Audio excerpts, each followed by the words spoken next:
Hey, it's the Bennington Show on a Tuesday. That means we're going to be doing twofers all day.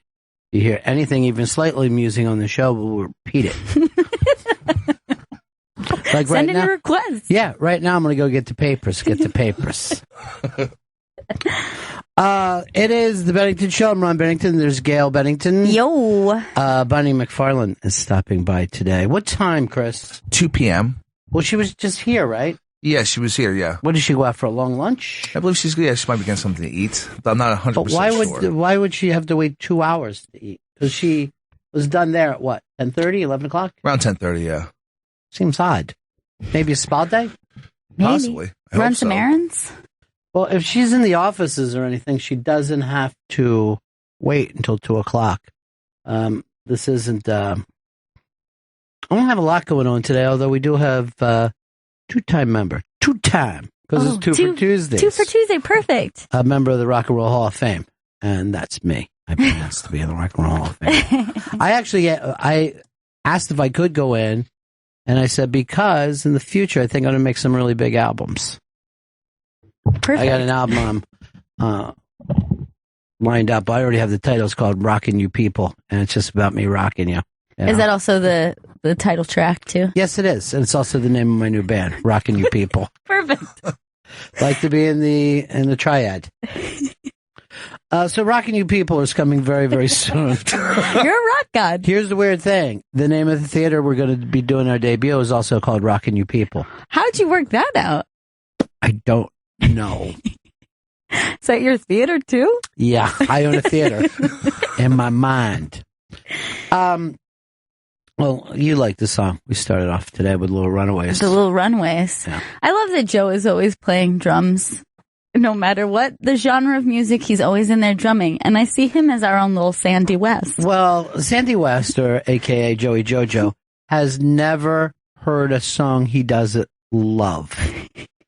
He's like, if you have a gay kid and who's always yelling, I love this at the radio while you're driving places, that's Joe. Yeah. I love this! So him. There's a Grease too! Look, there goes Sam.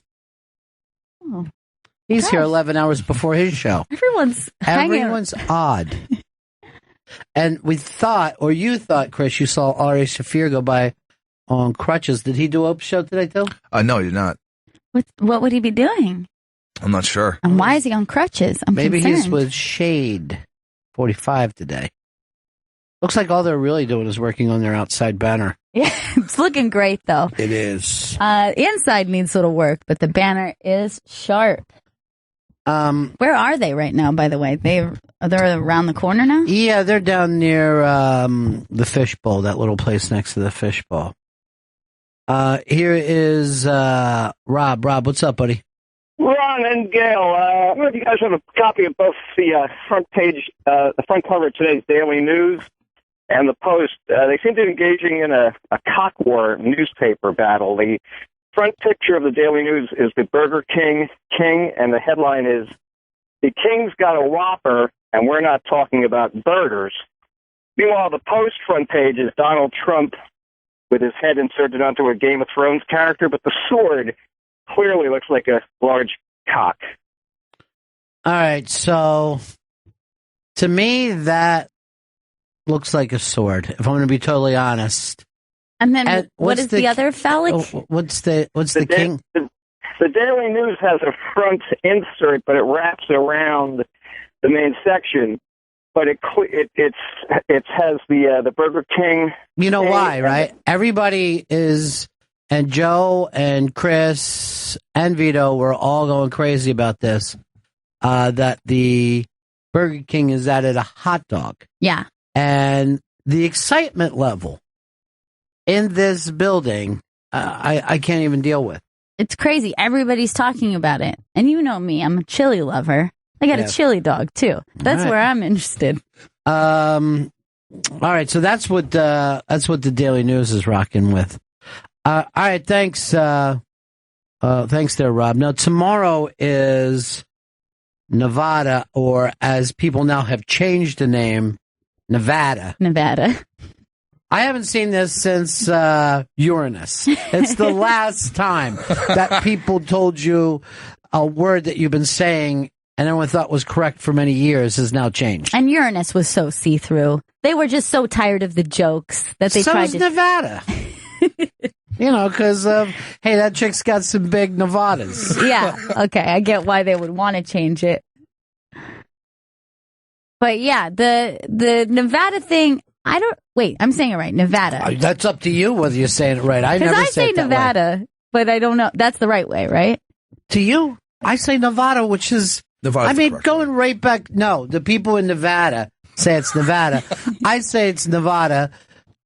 I even remember in The Godfather, they went out to Nevada. They didn't go out to Nevada.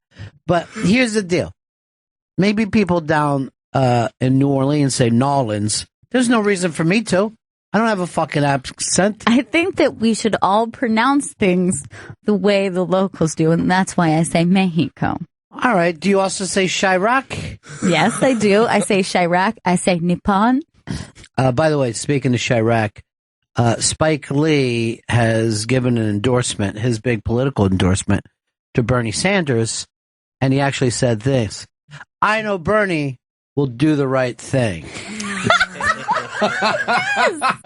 So annoying. I love it. It's bad enough when newspaper people try to force that. A guy should never force it upon himself. Oh my God, that's really funny. I didn't know anyone would feel comfortable doing their own pun. Now, Bernie Sanders is so beloved by the artistic community that there's like an artist page. That's how many endorsements he has on his website. If you go there, it's just a list of artists. Now, someone was pulled off of the artist website because after endorsing him, this person showed up at a Hillary Clinton thing telling people to vote Hillary. Oh my God, you can't just throw your endorsements around willy-nilly. But what if you're kind of a dumb comedian and you make dumb comedies and your name is Will Ferrell?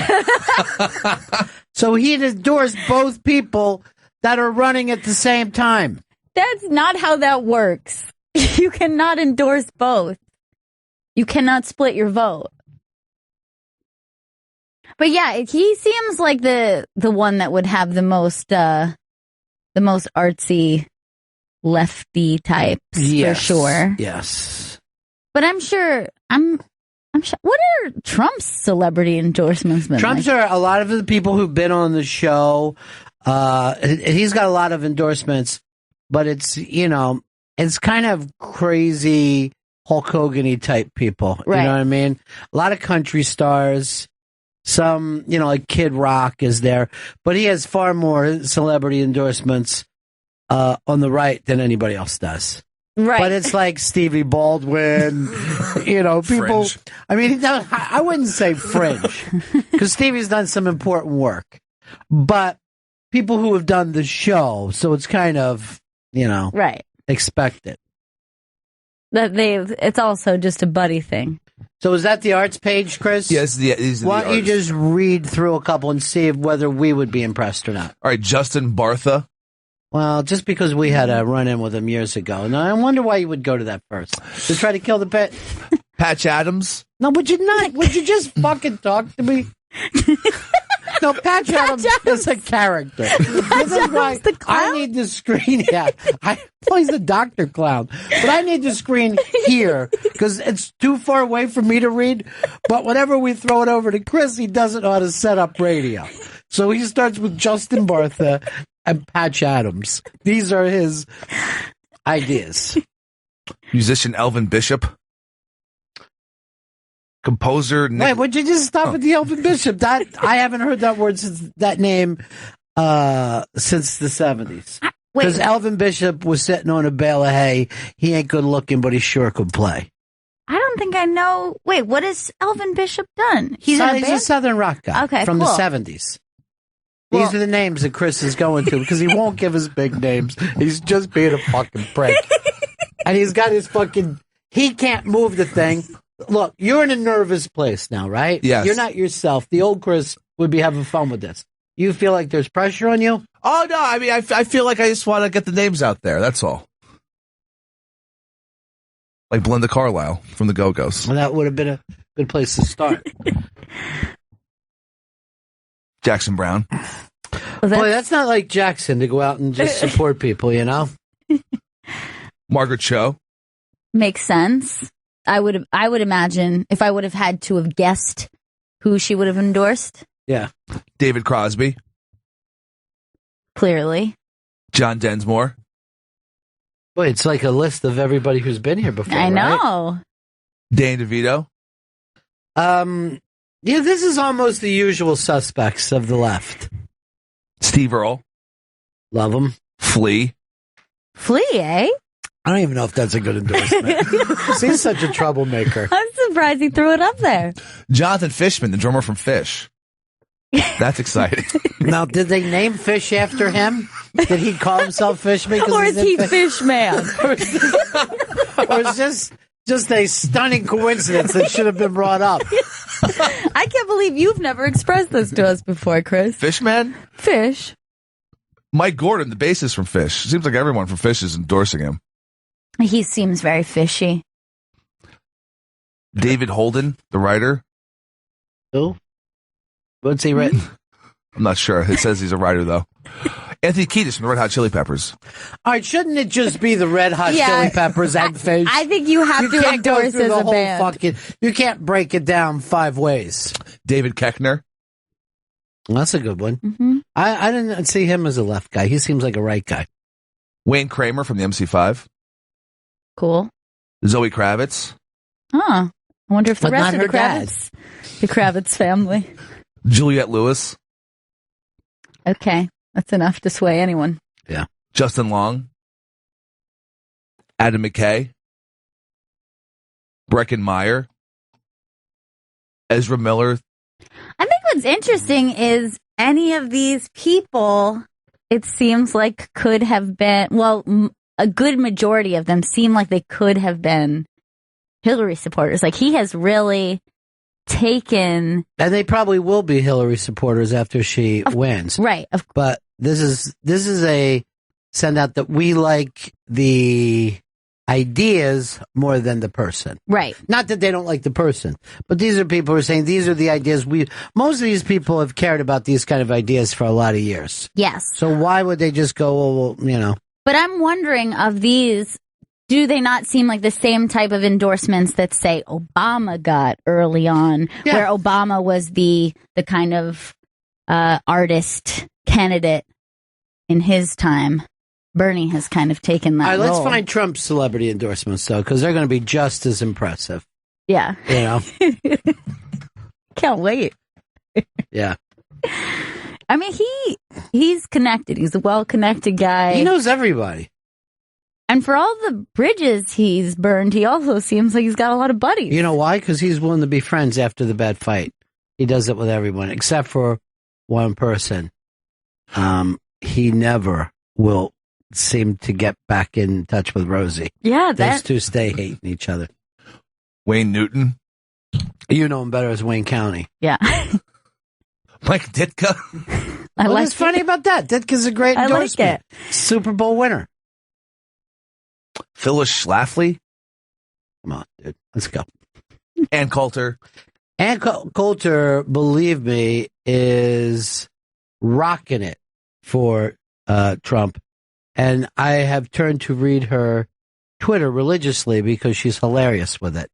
Yeah, that makes a lot of sense for her because she kind of plays that bigger than life character and he plays that bigger than life. Like right, but this is a break with her with Fox News and she's doing a lot of other channels. I got a feeling Fox News is not happy with her, but she's killing it. And when she calls Marco Rubio greasy, therefore I don't have to. I can leave it to her. But I'm like, greasy, some people, you know, going to take that a little offensive. Yeah. Gavin McInnes. And Ann's been hanging with him doing the show with him. Hogan and Ventura. And these two don't agree on anything anymore. Yeah, that surprises me that finally brought them together. That tour always said Hulkamania was dead, and now look at the two of them. Now, I like that they endorsed together, and yet we can't get Flea and Kiedis on the same. That's a really good fucking point. Thank you. Lou Ferrigno. Cool. I would have put him in with the other ones. Tyson. Makes sense. Mike or the chicken? Mike. Okay. And what about the chicken? I'm sure they love Trump. Stephen Baldwin. There you go. Willie Robertson. That's a Duck Dynasty guy. You get that coveted Duck Dynasty endorsement. Is he an actual duck? They never say. Loretta Lynn is endorsing Trump. Really? She looks great, by the way. Jesse James, the dude who makes motorcycles. Oh, not the cowboy? No. Not the bank robber cowboy? Is that the one? Wait, was he the one who was like in a scandal or something? Yeah, his penis was called the Vanilla Gorilla. No. Yeah, it was. Is that true? Yeah. He was married to the movie star, and then he banged the tattoo. That's the one I'm girl. Thinking of, yeah. You're thinking of that guy. Yeah. Well, I didn't hear the Vanilla Gorilla. Well, that was the center of the story. The tattoo girl, I think, told everybody he called his dick the Vanilla Gorilla. Ted Nugent. Dennis Rodman. Really? And Dot Rodman had done the show. And finally, Tila Tequila. Yeah. All right, also, so both have some pretty damn good people, but you don't see any of that for the greasy little Marco Rubio, the Ted Cruz, well, Hillary Clinton gets the girl from Girls. She gets the girls. She gets the girl from Girls, and I don't know. I feel like there has not been too many. Like a Gloria Steinem, like the old school feminist are with her. Madeleine Albright. But who will tell you you'll burn in hell if you don't support. What I told her, I'm sorry, I don't vote with my vagina. I do, and I found out there's easier ways to do that. Oh, yeah. I thought that was a requirement. That's what the guy at the polling station told me. You can't listen like that. That person should either be arrested or go to the old penthouse letters. I thought he had documentation. Ezra, what's up? Hey, Ronnie. One name you won't see on anybody's list is Penn Jillette. Penn not backing anybody this year. No, he mentioned it in the show this weekend. He said Hillary, Bernie, Trump, and Cruz, they're all nuts. And, of course, you know that they're fiercely independent. But he did mention those four by name. Interesting. And after the show, I told him it was an honor to see the Ron and Fez of Magic. And he says, I love that show. I told him I loved him on the show, and he said it again. I love that man. Well, it's very nice of him to say that. So sweet. But that was somewhat of a knockout punch for Fezzy that he did that joke on stage that we are the Ron and Fez of Magic. Because Fez was not able to. Fez took a knee on it. It really got him upset. Yeah, because he likes him is why. But you can't say enough about Teller. Yeah, genius. Teller is an absolute genius. Yeah, that's nothing to scoff at. No, I wouldn't scoff. I don't know if I've ever scoffed. I've scoffed. What is a scoff to you? Like you don't know how to scoff. Mine is so much more feminine. Yeah, yours is better probably. I did mine, and even Chris, if you know, is much more spittier. Yeah, Chris, I wonder if is that a guffaw? I thought guffaw is more of a laugh. A scoff's just like disdain. Guffaw's a laugh. Yeah, guffaw's a laugh. I mix that up. Yeah. Guffaw's a laugh. To scoff something? No time for this.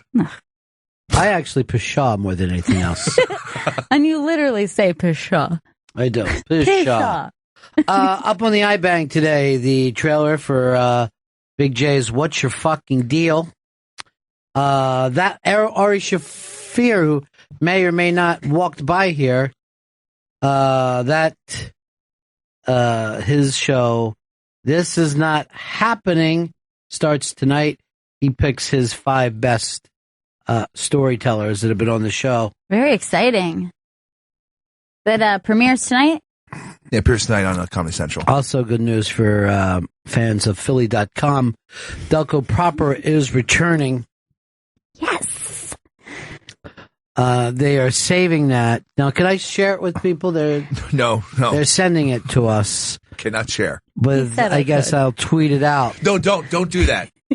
Tommy Pope gave me a very, very long note of no one else can see this besides Ron and Gail.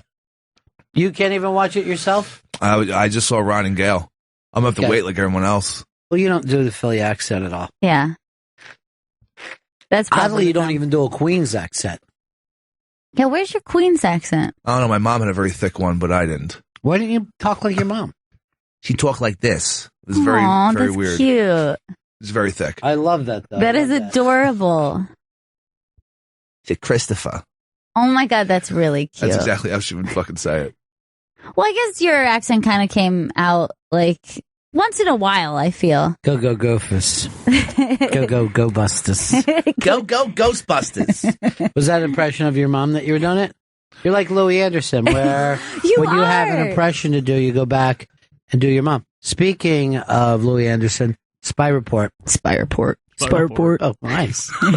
I tried to steal it. No, you didn't steal it. You did it better. Baskets has been renewed for a second season. Yes. Ow! I'm excited about that. I am loving that show. I think it's moved to my number one show. It has for me, too. Now, my Sunday night shows are, I feel like they've all shut to bed with me right now. Yeah. I'm still watching it because that's what I do, but I can barely care. Barely care. Baskets moved to number one place in my heart right now. It's great. And I look forward to it all week now. Oh, you're that type of person where you're like, I can't wait. I keep on. Is it Baskets night or no? Plug in my electronic phone. I do have the ability to do that for you. Is it charged? Not yet. Jeez. It's just started. It takes forever. I don't know whether you saw the picture.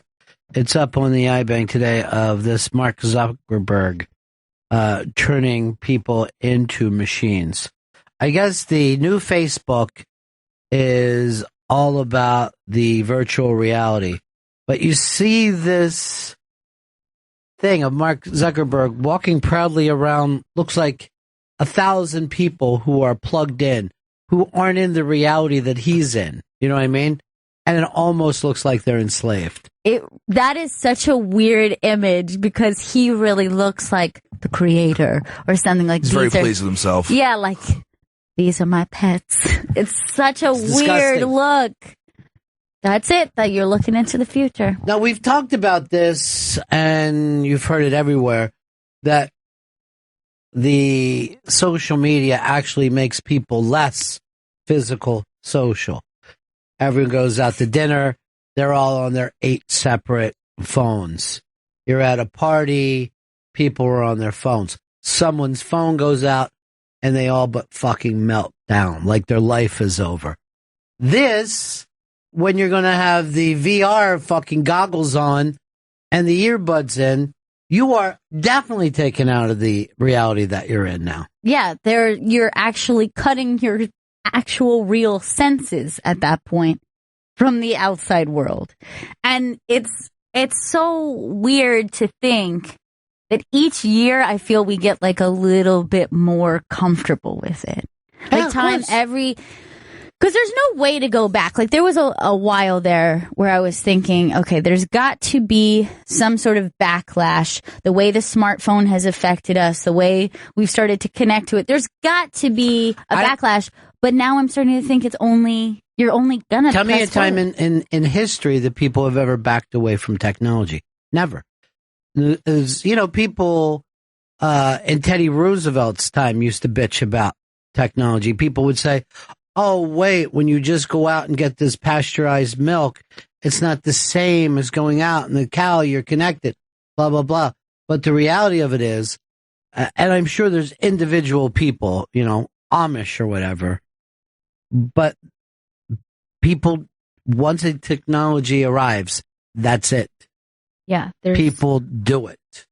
Yeah, I mean, certainly having television in your homes had a certain, people were afraid of what that was going to make kids be attached to the TV. And they were correct. Everything that they bitched about and sounded like old Czechoslovakians, because there was like the immigrant grandparents that couldn't understand their grandchildren doing this. They're not running around, they're not playing, they're going to get fat. Everything was fucking true. Everything that they said. The kids weren't reading as much. They're dumber. Yes, it was true. Now we're getting down to this area where you're going to be in the room with people who won't really be in the room with you. Yeah, and there's no way to stop it. Because you're going to love it. You're going to fucking love being inside a video game, being, hanging around with your high school friends in this virtual fucking room instead of with people now. And just like TV or the way social media was, it's the oldest generation is always going to have trouble adapting to it, and some might not, and some will say, no, I grew up this way and this is how I want to do things. But you're not going to stop the young people from moving that direction, and then that will become the new normal because they will, But but here's the deal. Some kid's going to kill themselves because of what was said about them in a virtual reality room. You know what I mean? Right. Because that's how into it they'll be. It's real to me. Yeah. But even, I wish I could remember what the commercial was for specifically, but I saw, it was kind of one of those things where it was like, disconnect, have your family, everyone turn off their phone. And then the image was them all gathered around the TV watching like a movie together. And they're like, oh, this is how it's meant to be. But that idea was barbaric to someone else who thought that was barbaric.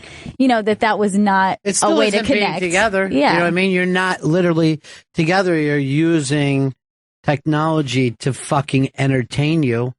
Like if you look back at like pioneer type people or even old country people where everybody in the family would play a different instrument. So people basically would have a family band to entertain themselves. I don't know if there's one family doing that now. No, there's no family bands. Why would they? They have fucking Instagram. You've got to admit that the technology is better. I forget who was in here saying, when we were kids, we played this game and that game. And I was like that in my neighborhood, All the friends went out, and I'm talking pre-party years. And you had some crazy fucking game, and there would be like 30 kids playing it. It was great. But it was only because we didn't have phones and video games. Because we would have rather done that. They just didn't exist that way. But it is funny that when the generation that's older always claims their own superiority for it. You're like, no, I didn't do that. Like I was, instead of it just being, yeah, but that's because that's what kids did. Right. Our parents thought we were fucking ridiculous. Right. Time wasters. We could have had a second job or been doing work. And we're like, no, we're fucking around. But it was only because you didn't have video games. Here's Alan in Wisconsin. Hey, Alan. Hey, Ron. How are you? Yeah. Hey, listen, I just listening to what you guys are saying. It reminded me, you're absolutely right. When we were kids, we played pinball. We'd go to the bowling alley and shoot pinball, and we'd be as phased out playing pinball as maybe some video games are. But your comment about the virtual reality. Let me tell you, ever since I was a young boy, I played the silver ball. From Soho down to Brighton, they must have played them all. But I ain't never seen nothing like him at any amusement hall. That deaf, dumb, and blind kid. Yeah, he sure played a mean pinball. So put on your earplugs, put on your eye shades. You know where to put the cork. So that's what this virtual reality stuff is now. Well, yeah, I mean, I don't know what was happening in Tommy's head with that, but it did seem like it was a virtual reality gimmick. And I remember reading the first time about virtuality at least 25 more years ago and thinking this is the scariest shit. It'll be here any day now. And then forgetting about it, and now it is fucking here. It's almost like it was too early because we had to become more attached and connected socially the way we are with smartphones. It's like that idea was jumping the gun because now it seems like a more natural progression. We already have this thing that is almost like another limb to us. It's a second brain. It's like a processor in that way. It holds memories for you. It's very weird if you really start to think about it's like the very We're slowly beginning. cyborging. Yeah. Yeah, you're right. That the idea of having a chip in your head that you would store memory in was insane when you read sci-fi. But now that you basically have that in a pad that you carry around with you, and I remember when, like years ago, Steve Jobs was saying a computer is going to be like something with you that will help you make decisions, and it'll be small, and you'll go, I'm going to go do this, and your computer will remind you why that doesn't work. It'll be like your friend saying stuff like, hey, remember when you went out with that kind of girl before? Do you really want to get back into that? And I remember reading it going, wow, that Steve Jobs is a dumb fuck, isn't he? You know what I mean? That guy's a real fucking moron. No one's going to do that.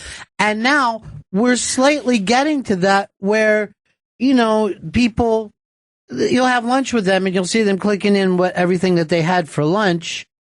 And you're like, well, that's an odd thing. But then you're like, yeah, but it does make sense. You forget what you eat during the day. If you just remind yourself, then your fucking computer will tell you later, you ate more than you thought today, dude. Yeah. What is different from that being in your palm, a Palm Pilot, if you will? That's a good name. Yeah.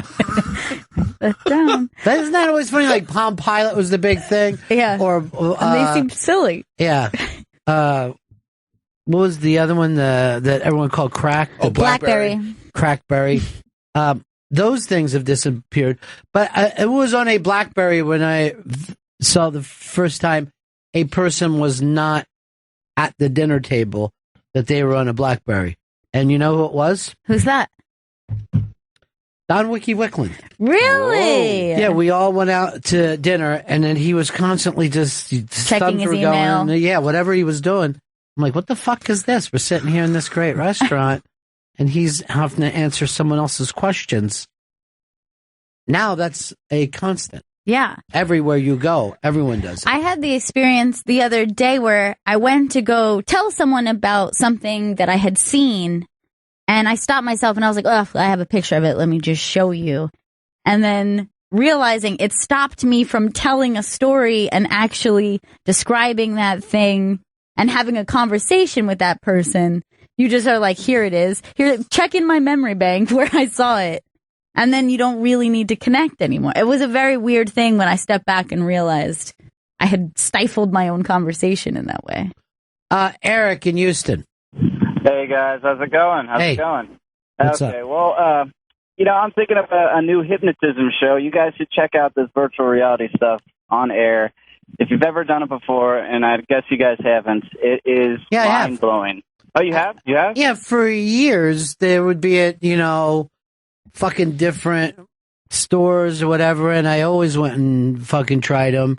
Normally you're just shooting shit, but now they've got it where, I don't know, to me it looks like you're inside a Viewmaster. Yeah, I've got a friend who actually makes these virtual reality, I guess, environments. So he's made stuff like the Batcave and all sorts of crazy shit that, virtual reality nerds would love. Well, but this it is absolutely amazing. See, here's the deal of while they're doing this, they're going to make your living space smaller because you're going to be living in very small, tiny apartments that are going to seem much longer because you're going to bigger because that's not where space exists anymore.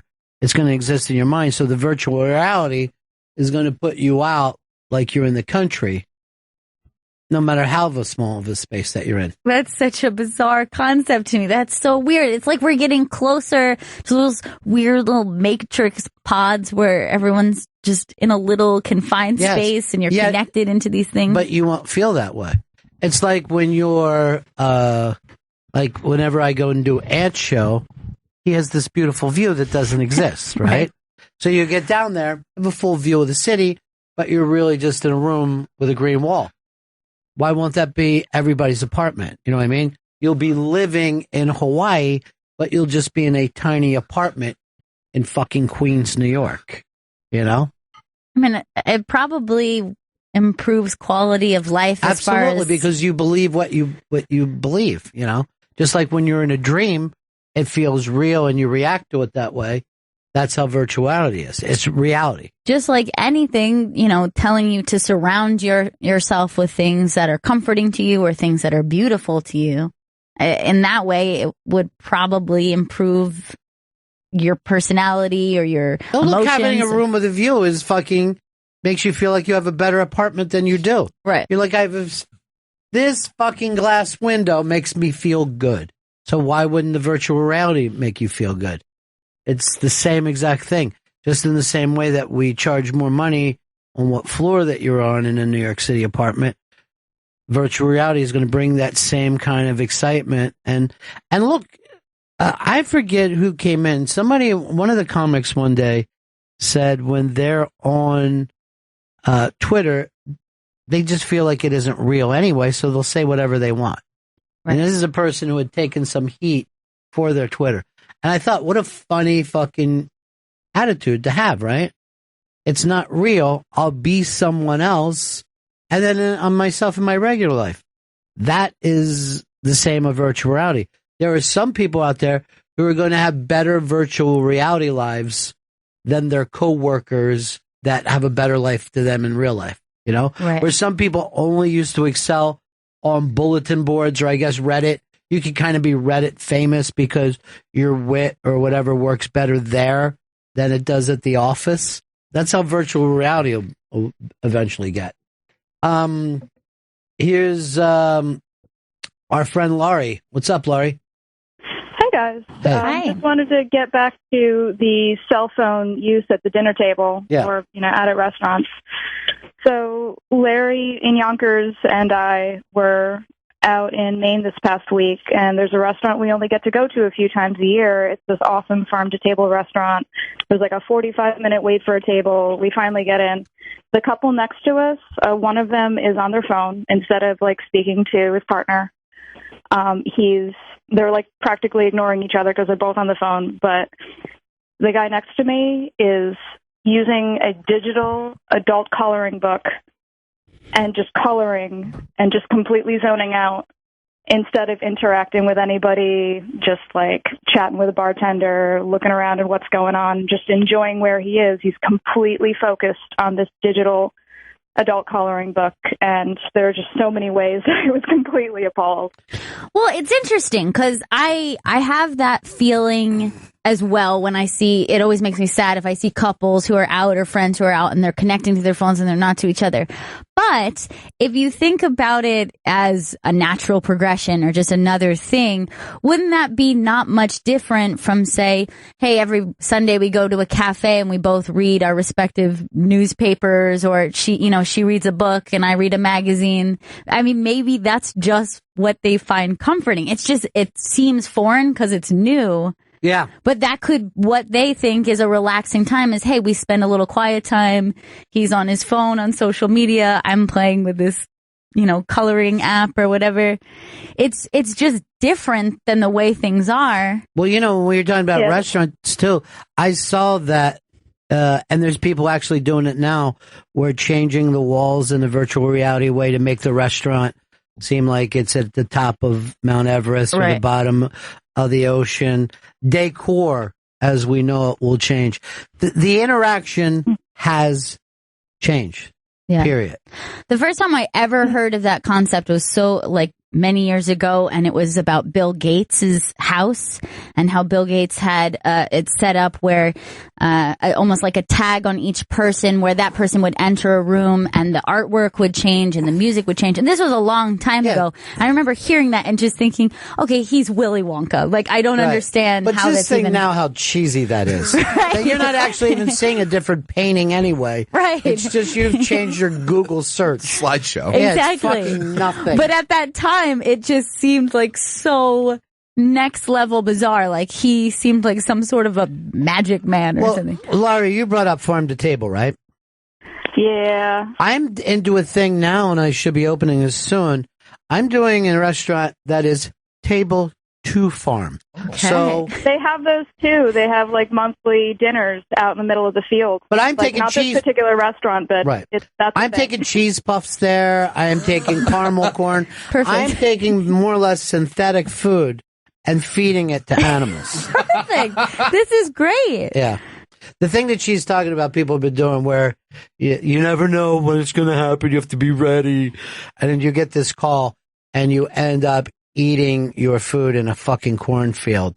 And everyone's acting like it's so amazing. I'm like, I don't want to fucking eat the corn. Dude, I mean, if I had to all the time, I'd feel sad and homeless. Is there somewhere with a controlled temperature that I could go? Yeah, maybe a roof. I don't know. This virtual reality thing, though, I feel like I grew up with the idea of it from Star Trek because there was a holodeck on The Next Generation. Right. And it sounds like that's going to happen in my lifetime. It's just another thing to jerk off to. That's it. It's just another place for masturbation. They already made the virtual reality porn. Yeah. Yeah, they will be making the first leaps for sure. Good news to them. I still have Hustlers from the 1970s, so I'm fine. Thanks, Lloyd. Talk to you later, sweetie. Richard, what's up, buddy? Hey, guys. Hey, have y'all ever seen the Google Cardboard? No. I don't even know what it is. There's cardboard with Google on it? It sounds made up. Can't be. Well, what it is you can use your phone, your Android phone, and it might work for iPhone, too. I'm not sure, but we'll look into it. You got to get a little device. It costs about $15, and you can put yourself into a virtual reality world. Also, one thing that you could do right now... Wait, with cardboard? Just let it go. Everything's cardboard in this virtual world. I want to know what this means. Just let it go. I can tell he's got nothing. Just look it up on the internet. Yeah, we're going to. And also, on your phone right now, you could look at YouTube, type in 360 videos. And there's a particular one with the Blue Angels that's pretty neat. It's a video, and you can move your phone around, and as you're moving your phone around, it's just like turning your head. You get all these different angles. It's pretty cool. Check it out.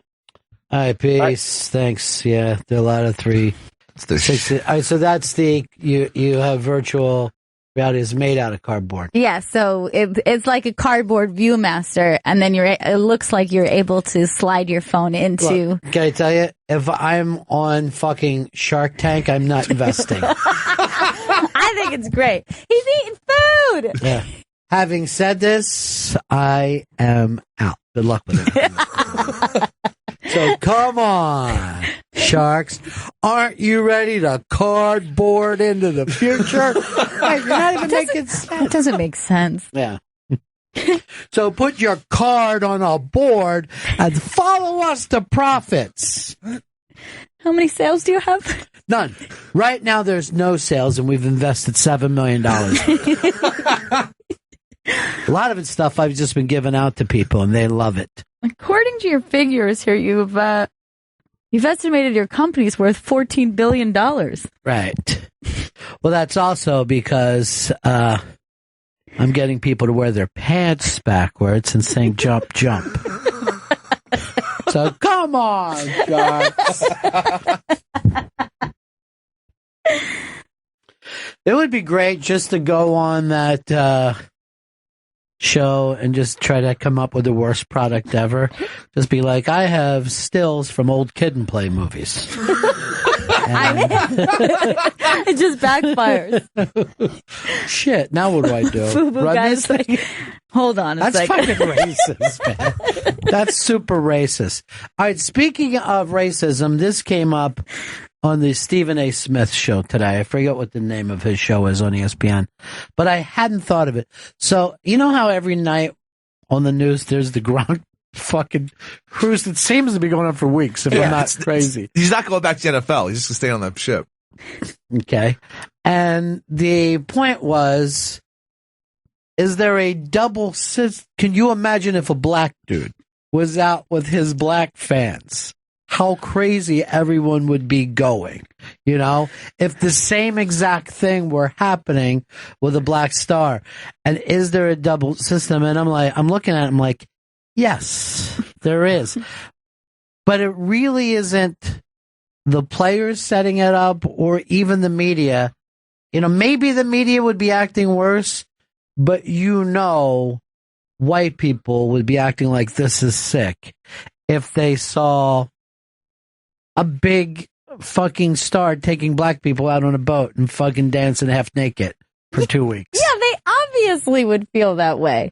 I mean, you can tell the difference between when a player is more celebratory, say, versus a white player. Like, it has a different effect on people. It looks different. You know, somebody gets into a physical altercation.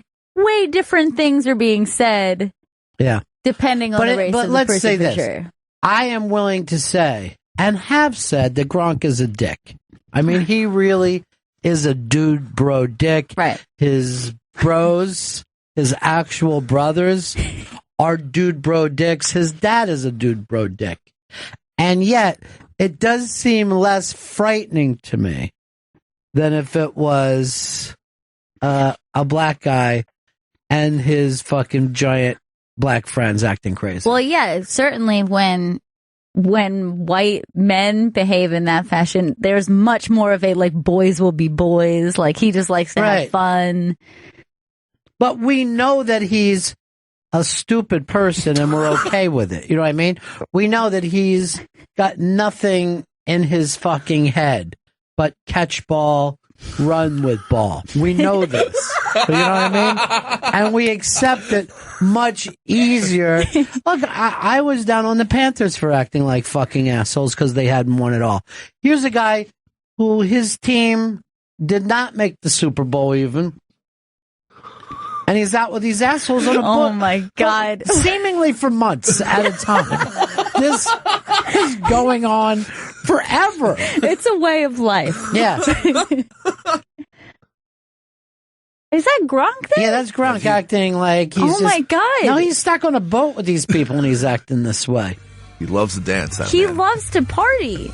Yeah, his whole family, including their dad, they get fucked up all the time. I mean, they get super fucked up, and they're all big.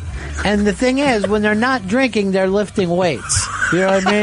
Like, the second they get sober, they just start lifting weights. But when the weightlifting is done, they get fucked up. They rub their dicks on things. I mean, they're fucking morons. But could you imagine if that was a boat full of black people? No. We'd all be like, dude, this is not good. This is a problem. Yeah, I'm concerned. worried. I'm worried for them. The World Star Cruise is going terribly. Thanks, Obama. You did it again, Obama. Now I'm feeling the burn at you. Man, I think they're out to get Trump too, man. I don't think he's going to get in. Yeah. The fucking money that's coming after him right now from the Republicans, it's crazy. It's crazy. It'll be interesting how they will, if they will be able to pull that off when he seems to have so much of the majority support on the right. Right. It's not something that it looks like they'll be able to do in any sort of sneaky way. No, because he has the numbers on his side. Yeah, they got to kill him in the street. By the way, just imagine if Trump was black, how freaked out we'd all be. Like, Obama had to keep it tight, you know what I mean? Right. He had to act like a preacher when he was drawing big crowds. But if there was a black dude, like, just picture Trump as Charles Barkley for the last, saying that he could shoot someone on Fifth Avenue. That's terrible. That's terrible. I don't know if there's a funnier fucking person in the world than Charles Barkley. I'll watch that Basketball Tonight show when I don't even watch basketball at night. I'll just go, let me tune over, start laughing at you. Look at Shaq. Look at how stupid Shaq is. Shaq will get up and fall the fuck down trying to do something they forced him to do. Now, I want you to look over for a second at Joey Jojo. Isn't he almost like a mini Gronk? I mean, the way he acts, the way he looks. He's rocking a Reebok thing here. Hell yeah. By the way, I think that you should live in Europe if you wear that. I like open waters and boats and dancing half naked more than anything.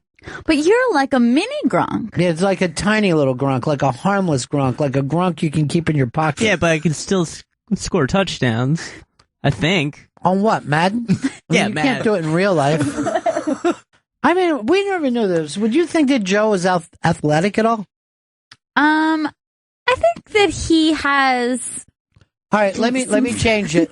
In traditional sports, can he play traditional sports? I don't see him playing. I know that he likes to go to the gym now and again. Mm-hmm. And he's trying to get that summer body. Well, that takes the winter work. But this is the thing: when he goes to lift weights, he lifts all the weights. Yeah, in the gym, all the weights and several elliptical machines. There's Gronk with glasses on. He looks just like Joe. That's he perfect. looks like a Maxi Joe. I was really good at basketball back in the day. I can't picture that. Varsity soccer captain. For I 2 could years. see you do something like that, like a soccer, like a foreign sport. Yeah, I You could know? see him probably doing okay. But I have a hard time Hacky imagining. sack. I think he'd do good in hacky sack. Maybe like ultimate frisbee or something. No. Is that your thing? No, Sports? I grew up playing baseball in the summer, soccer in the fall, and basketball in the winter. No football, huh? No football. Worried about concussions? Too slight? I don't know. My parents didn't want me to do it. No, I understand. They didn't want me to play hockey either because it's so expensive. I know. White parents are very hard on the contact sports. You know, when I was younger, it was only boxing. They're like, we don't want you to box, son. We don't want you to go down there and box with the cops that are trying to put these things on. And now the same, you know, those kids that their parents didn't want them to box now don't want their kids to play football. Eventually, like, just put your virtual reality helmet on and stay in your room. Where in I your know tiny room, your closet, where I know you'll be safe.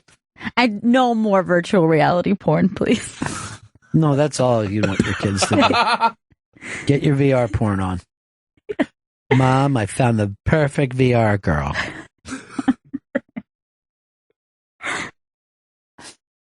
Now, here's what happens is that with virtual fucking porn, any other kind of porn is going to seem fucking wasted to people. Yeah, it's going to be like how people see nudie mags now. Yeah, I don't think a kid could jack off to a fucking Playboy. That's why Playboy literally threw in the jack towel and said, look, we cannot compete. There's no way. Now, one of the problems with porn is there's a generation of people who feel poorly about their own cock because they don't have a giant porn cock. And this is the danger of it. There's a story out now that the reason why Hitler was so bumfuck crazy is because he had the tiniest dick in the fucking planet. Yeah, not only a tiny dick, but he had a condition that it was also super tiny and very deformed. So you're saying super tiny, you're saying like peanut size. Yeah, I think it's not technically a micro penis, which is a thing, but it's abnormally small and then deformed in a way that he probably could not have peed out a pee hole. So there's a hole at the base of the penis instead of at the top. So there's no hole at the top. Now, by the way, I've never even heard of this. I guess this would be something that's corrected now. This, I think that they can do some surgeries on it. I'm sure. But I looked up the thing and just saw some drawings of it because I was so curious. It's called hypospasm something. I don't know. Spadias. So did he ejaculate out of that same hole? I don't think you can ejaculate. But then your tiny penis head's just, there's no hole there. There's no point to the penis head, essentially. There's no hole. And you're peeing somewhere farther down the shaft near the balls. You're sitting.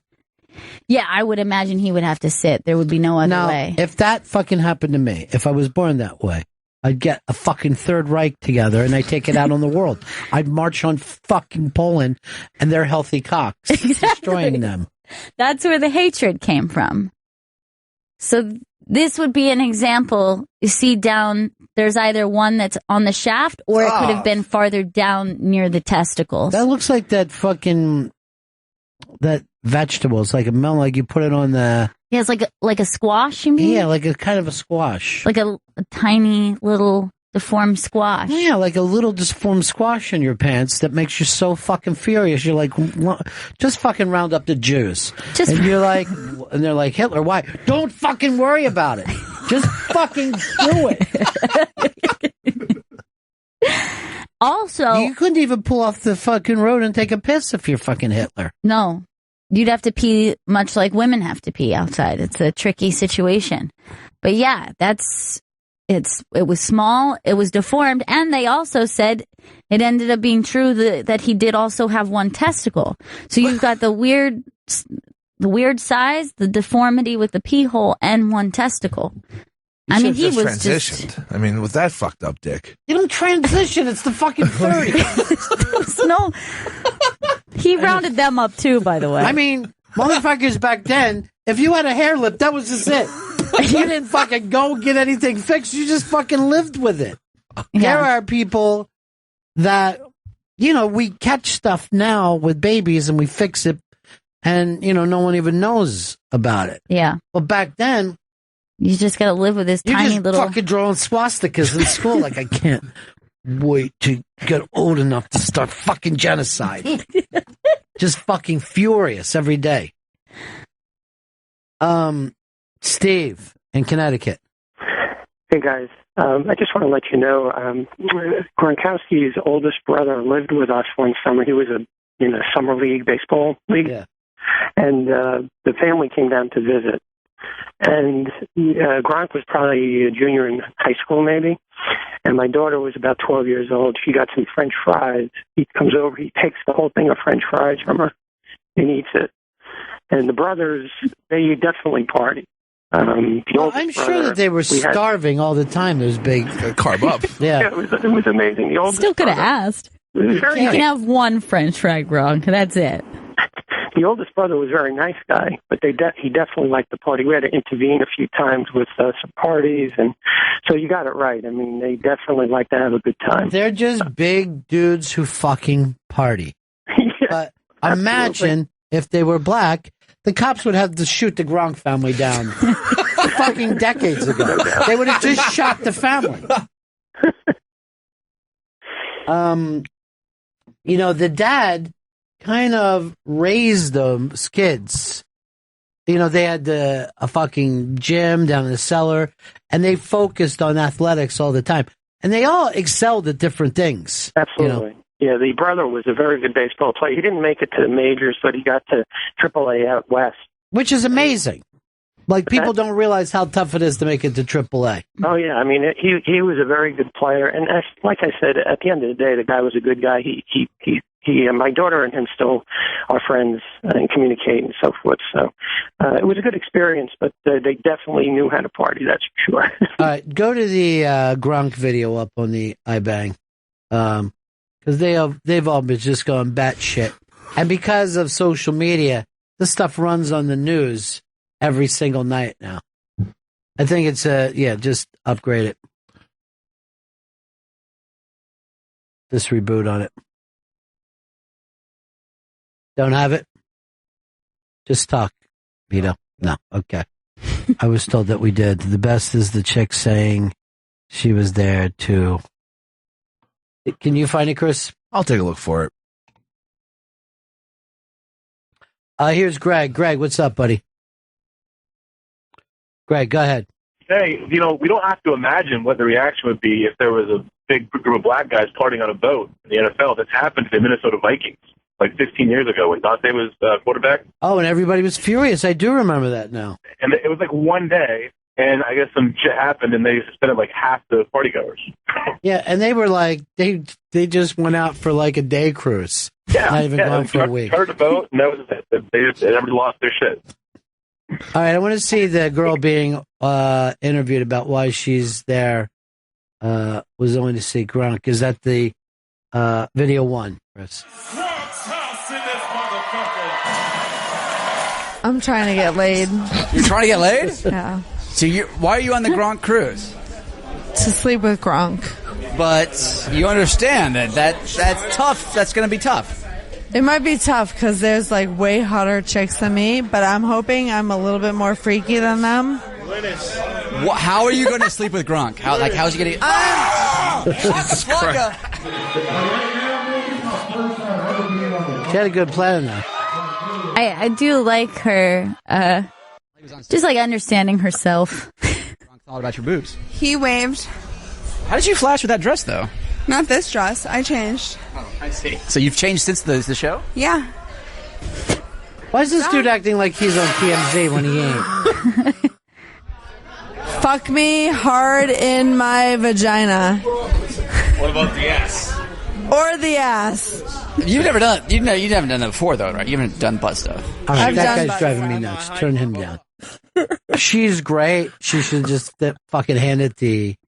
She just grabbed the mic from... Yeah. Fuck me hard in the vagina. There's a lot of hotter chicks than me, but I'm hoping I'm just a little freakier than them. I think she's great. I think Gronk's crazy not to go. I know. He doesn't know when he has a good thing right in front of him, right on his own cruise. I will give him this. He fucking shows up and he fucking tries to bring it for those people. Yeah. The dancing alone. I mean, did you see that little crab walk he did? This That's literally good. be called the dumb white person cruise. This is the Great White Slide.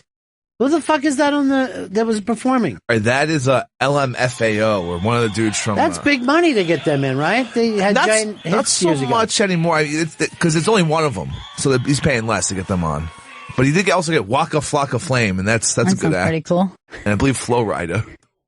That's pronounced Florida. Oh. I live there, dude, and I know it's not Flo Rida.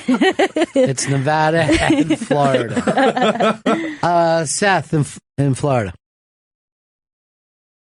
Hello? Seth, yeah, what's up, buddy?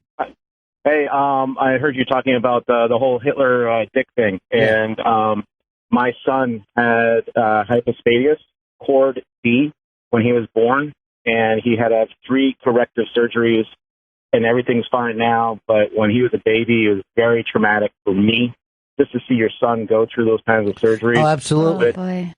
But it's 100%. They can fix it. They do all these surgeries now. It's amazing what they can do.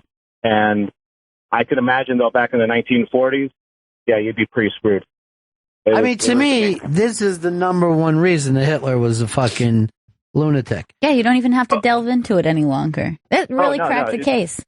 Oh, and it's pretty screwed up. Like it was.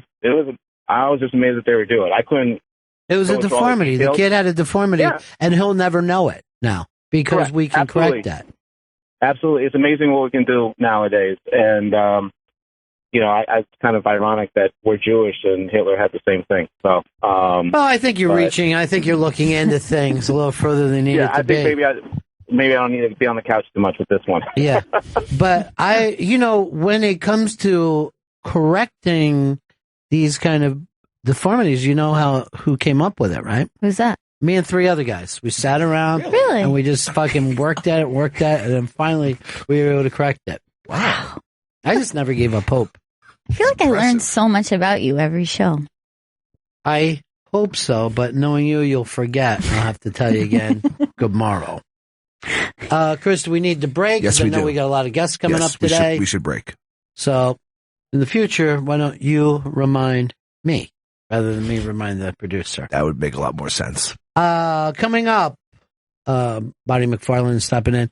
I'm probably not going to say this in front of her, but the book is amazing. And I'm not saying that because I know her or even as a subject that I'm interested in. A memoir is a tricky thing to pull off, and she's incredibly talented at it. Incredibly talented. Great, great book. You are better than me. I can't wait for the movie. I'm going to say this now. I don't know whether it came up on Opie today. It's got so little to do with Rich Voss that it's unbelievable. Really? I mean, he barely shows up at the end, and I mean barely. It's the Bennington Show. Coming up in a little bit, Bonnie McFarland is going to be here. She's got the new memoir out today, correct? You're better than me. That is I think so this would have been exciting. perfect for an Unmasked. Nobody looked into it, though, Chris? I did not know. Remember I talked to you and Don about it? Hey, did you notice that Chris stabbed himself on purpose with his pen? I didn't see. Show your palm. Let me see what happened.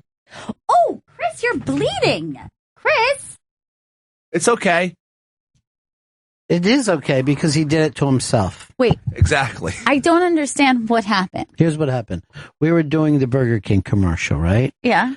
And Chris's role was to be, I love this new hot dog. Me and Joe and Vito went out to eat it. And then all the guys were going to, dude, you're driving me nuts. We're doing a show right now. We were going to talk about how great the hot dog is at Burger King. And then Chris says, when he gets to his line, I can't wait to try it. And then I just look up to him. I didn't even get mad. I just thought, well, we can't do the thing about how much the guys enjoy the hot dog. And first he pulled out a piece of his hair. Yeah. Like a baby would. And then stabbed himself with the pen in the hand. Chris. He's not simply safe. He's simply nuts. You are simply unsafe right now. He's coming down off the alcohol is what it is. You're having a lot of anxiety problems. Yeah. And then, the irrational anger that I usually have. Most times I just destroy an item when I get that angry. So this time I've never seen you destroy an item. I've never seen you acting the way you are now. Yeah, I'm acting weird, aren't I? Yeah. Worried about you. Don't be. Well, you're bleeding from your hand at your own. Why didn't you watch him while he did it? That's why Baby wants to have a temper tantrum so everybody could see him. I didn't see him. I had my eyes on the prize. Oh, you were a professional. We didn't see.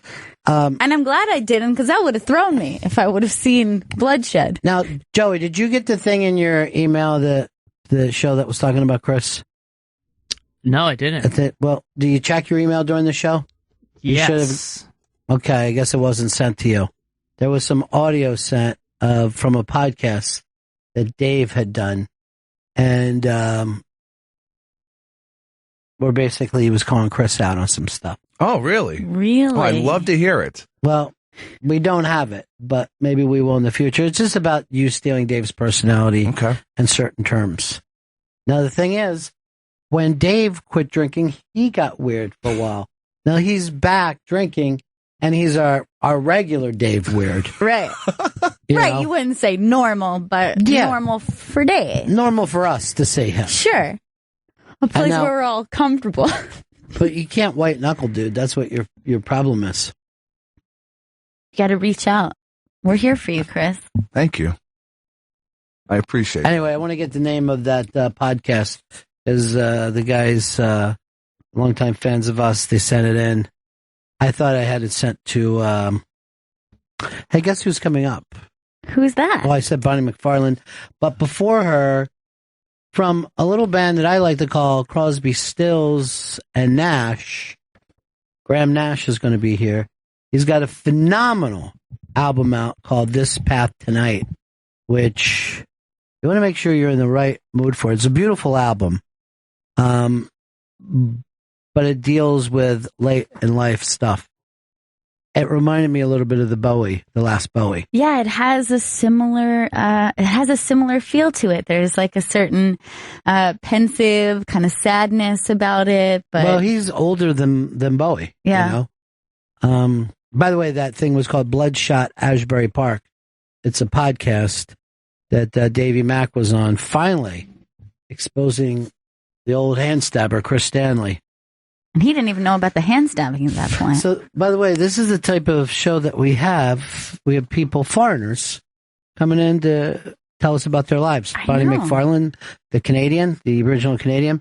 Graham Nash, the original Brit. Both of them came to this country. They wouldn't under a Trump regime. That's true. Trump would not have them. They're both Muslims. But it does make me feel very cosmopolitan to know that we've had these. Yeah, it is.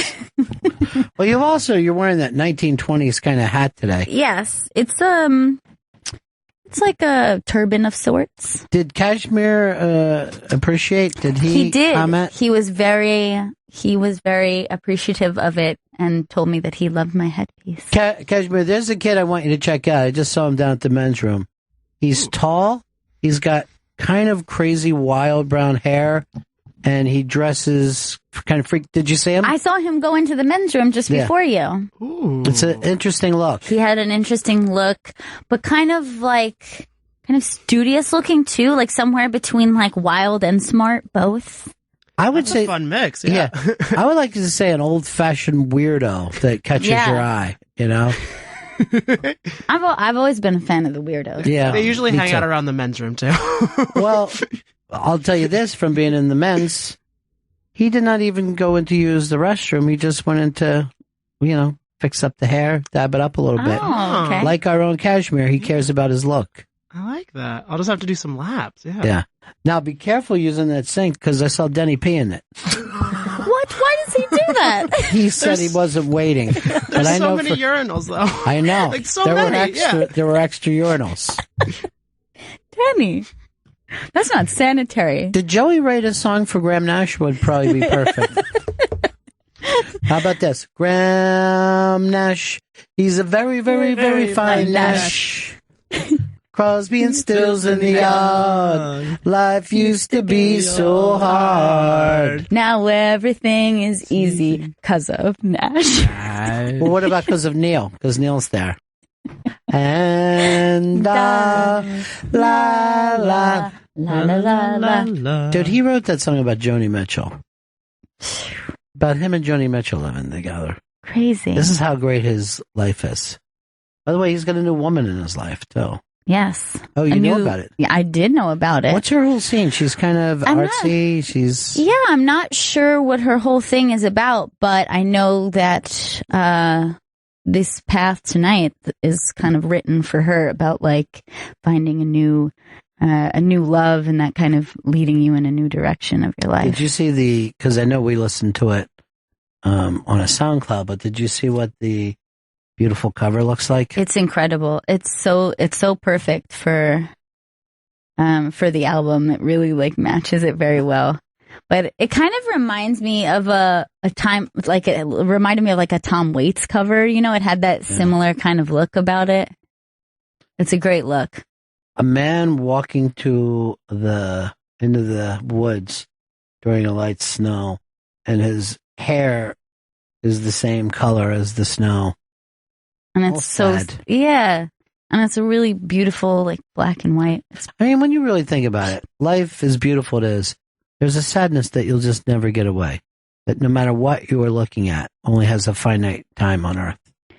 Well, I've always thought that's kind of where that, when something joyful is happening to you and it's so overwhelming and so joyful that it brings you to tears. It doesn't even make sense because when you are happy, doesn't make sense that happens, but I really think that it's that idea of knowing that these are like passing moments. Mm-hmm. Like the moment is so beautiful or so happy that you have not only the pressures of all the bad stuff that happened before, but knowing, this moment doesn't last and there's going to be another dark moment after it. I don't even think I can do this interview. I'm so sad right now. I'm sorry. I think you've taken me to a place. But I think when you think that, and like, we'll normally do it like when we see the kids like singing in third grade class or whatever, because you know that this thing that they're experiencing is leaving them. Yeah. You know what I mean? They don't know it. I think that's why we tear up. Yeah, exactly. They're too stupid to know. And anytime, especially with children, you see this moment as like a fleeting moment and you know that they're going to be someone else in a couple years. And then also I think there's this weird mourning with children where you're mourning the child they were before that too. Like every time your child moves forward in life, you're kind of mourning the baby that they're leaving behind. That they're killing. Yeah. With their own age. Exactly. They kill that little person as they move through life instead of staying there. And then just like growing outward, like just some sort of a... That's why I think I would like if vampires bit children and kept them that way, like in Interview with a Vampire. Yeah. But then that kid hated it. She hated it, and it made her kill sexy prostitutes and keep them for herself. Sure. So you see how that goes. Vampires are fucking nuts, Or like I like to say, nut and fucks, See, the thing that you're talking about, I don't think that Chris understands because he's never had family like that. He's a pen stabber. And Joe only having boys in his home, I think also you don't have anyone pointing out the facts that you're pointing. Because I don't think what you're saying comes naturally to to men. Yeah, because I know for me, I even felt that way with my little brother, and he was not that much younger than me. But I felt... Quite frankly, he was a lot younger. No, yeah. Well, you were attached to it because of your mom and your sisters. Yeah. And her sisters. Yeah, not my sisters. They feel like my sisters. Well, sisterhood, traveling pants. You all have those traveling pants. We do all have a pair of pants that we wear that fits all of us, no matter what's going on in our life. I'm doing a movie right now called The Sisterhood of the Traveling Basketball Team.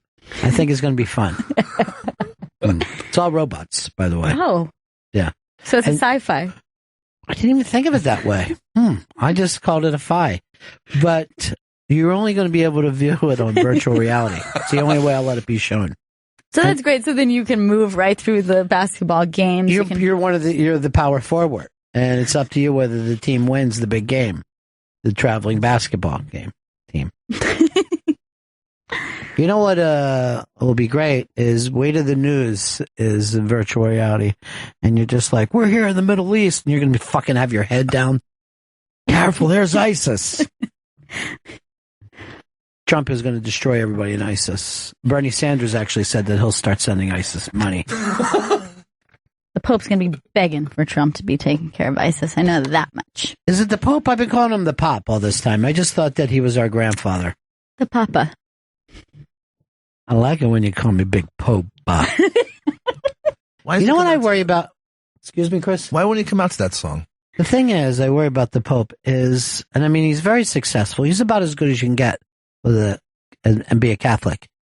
But he can't seem to find anyone, Yeah. He can't seem to find somebody for himself. It's sad. And you think that with the status that he has. Status. Okay. I didn't realize that's how. That's how we say it in Nevada. You say status. I was just thinking of Hitler again. And I've never done a show that the name Hitler hasn't come up.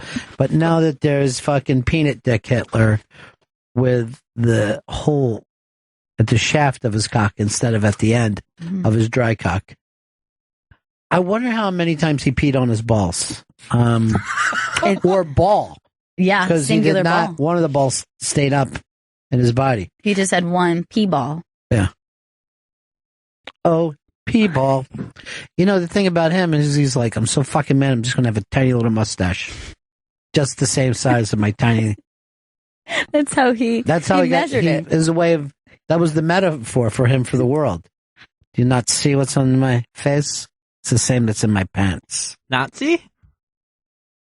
See, I feel like if I was in his position, I would go with a really big mustache to compensate. Like, I would go with like a big Sam Elliott mustache. Well, that's because you can grow one. So that's easy. That's easier. That's easier for you. Good point. Yeah. Chris has never been able to grow a full mustache. You're a 5 o'clock shadow guy. Yeah. But could you grow a full mustache? I don't think so. No, I don't think I could grow a full mustache. Why mustache. do you do this? You shave your face and let the mustache grow just for Lent. Would you do that? Please. Just rock that mustache? Yes. Chris. Yes. Rock the mustache. That's exactly what we're asking you to do. I'll rock a mustache. You will do it. For a year? No! Robert Long's left in Lent. But why does anybody get mad about growing facial hair like it's something that can't be corrected within seconds? I have no idea. I would love the ability. Well, I do pretty well. Now, here's the deal. You're joking. You don't have that problem at all. Though you do have family members that do. But why do people make a big deal over a mustache, growing it, not growing it? Why would it be any different than anything else? I'm not sure. I don't know why. It seems like there's a lot of conversation that goes into it. My man does a winter's beard. Mm-hmm. I normally do. This is the first winter I didn't. You know why? Too warm. Yeah, we haven't had a very wintry winter, so I'm not going to fucking jump into it. He was late to commit to it because it took so long for it to even get cold. Yesterday, I felt like I was in the spring. Today, I'm like, why even bother? Why bother at all? Yeah. Hey, Graham Nash is here. The new album is This Path Tonight, available for pre-order on iTunes and Amazon.com. Let's bring Graham Nash into the show. Graham Nash is back with us, and This Path Tonight is the song and the album. A stunningly beautiful album, my friend. Thank you, kid. That's fun coming from you. I got to tell you, I sat down with this, and there's a lot of it is heartbreaking, a lot of it is sad, a lot of it puts you into your own mind. But at the bottom line too, it's a gorgeous album. Thank you. It's what I'm going through right now in my life, and normally, because I'm a normal person, a lot of people are going through the same changes. Yeah. Well, a lot of stuff that you talk about in the album is what we attempt most of our life to try to push away, even though it's always been there. But that's my way of pushing it away. Yeah. Because I can get it out and get it into a song and put it on record and have other people listening to it. I probably have saved myself many millions of dollars in psychiatry because I do talk to myself a lot. Do you? Yes, I do. Well, recently Gail and I had done something about the London scene of the 1960s, so we went back and we're listening to a lot of the Hollies. It's a better band than I even remembered. It's really, that music holds up. But now that I think how much distance there's been in time between when you were in that group doing that great music and then a great album like this, it's stunning. I know. I've never been so creative in my life. I'm 74 years old, heading into my 75th year, and I feel more creative than I've ever been. And I feel more positive too. And there's a lot out there that you can be depressed about. Sure. I mean, let's just talk about politics. Holy Toledo, it looks like a clown car right now. Yeah. And the fact that it's possible that one of those five people, either Trump or Cruz or Rubio or Hillary or Bernie, will be the president of the United States. Yeah. That's scary. Yeah. So we've got a lot to be concerned about, but I'm very optimistic as a person. I always have been. Why do you think that is? Is there a reason for your optimism? There is a reason. Yeah. I wasn't killed in World War II. There was a chance that my house wouldn't be there tomorrow, or my friends, or my family. Yeah. When you're getting bombed by the Germans constantly night after night, and you survive, there's not many problems now. Yeah. If your coffee's not, the right temperature and you get upset about it, I don't understand that. Yeah, I think that that's something that a lot of people don't even realize, that everybody of your generation and all that great music that we're talking about in like the swinging London days, there was still rubble from things that hadn't been. To this day. Yeah. To this day. I was there, 3 months ago. To this day, there are still houses that were bombed, that are still bombed, still there. Yeah. So much of that sound, too, seemed to have had to have come from that. That's where the lightness, I think, of that comes. Do you think that you keep that with you? I do. Even in constantly, because everything's bonus from that point. I made it through World War II, so of course everything's a bonus, right? But there are the same people that we're talking about of your generation that kind of changed music. So many of them are still working from a creative point of view, not a nostalgia point of view. Right. And that's something that we did not see coming. I mean, we're talking about an art form that most people thought was going to last a couple of years. Hey, they told me in the late 50s that, get a real job. Music's not going to last. In the late 50s. Graham's career is about 60 years you've been making music. Do you think it's you were a young teenager? And making it at a pretty non-stop level, right? I mean, throughout the years, you're in the Rock and Roll Hall of Fame for 2 classic bands, your own solo work. Glenn Johns was in talking about that first album of yours. Nice man. Which we go back to listen to it, and that album seems like it could have been written today. Yeah, Songs for Beginners. But that, as an artist, that's so sad. I mean, it's an honor that people still love those songs, but things like Military Madness and Immigration Man were written 45 years ago. Right. And the problems are still in existence today. I mean, most of this Republican, platform is immigration. Yeah, Trump is actually running as the anti to immigration man today. Is that right? Yeah, I mean, it's when you really think about it, he's saying we want to stop it. We don't want to let people in.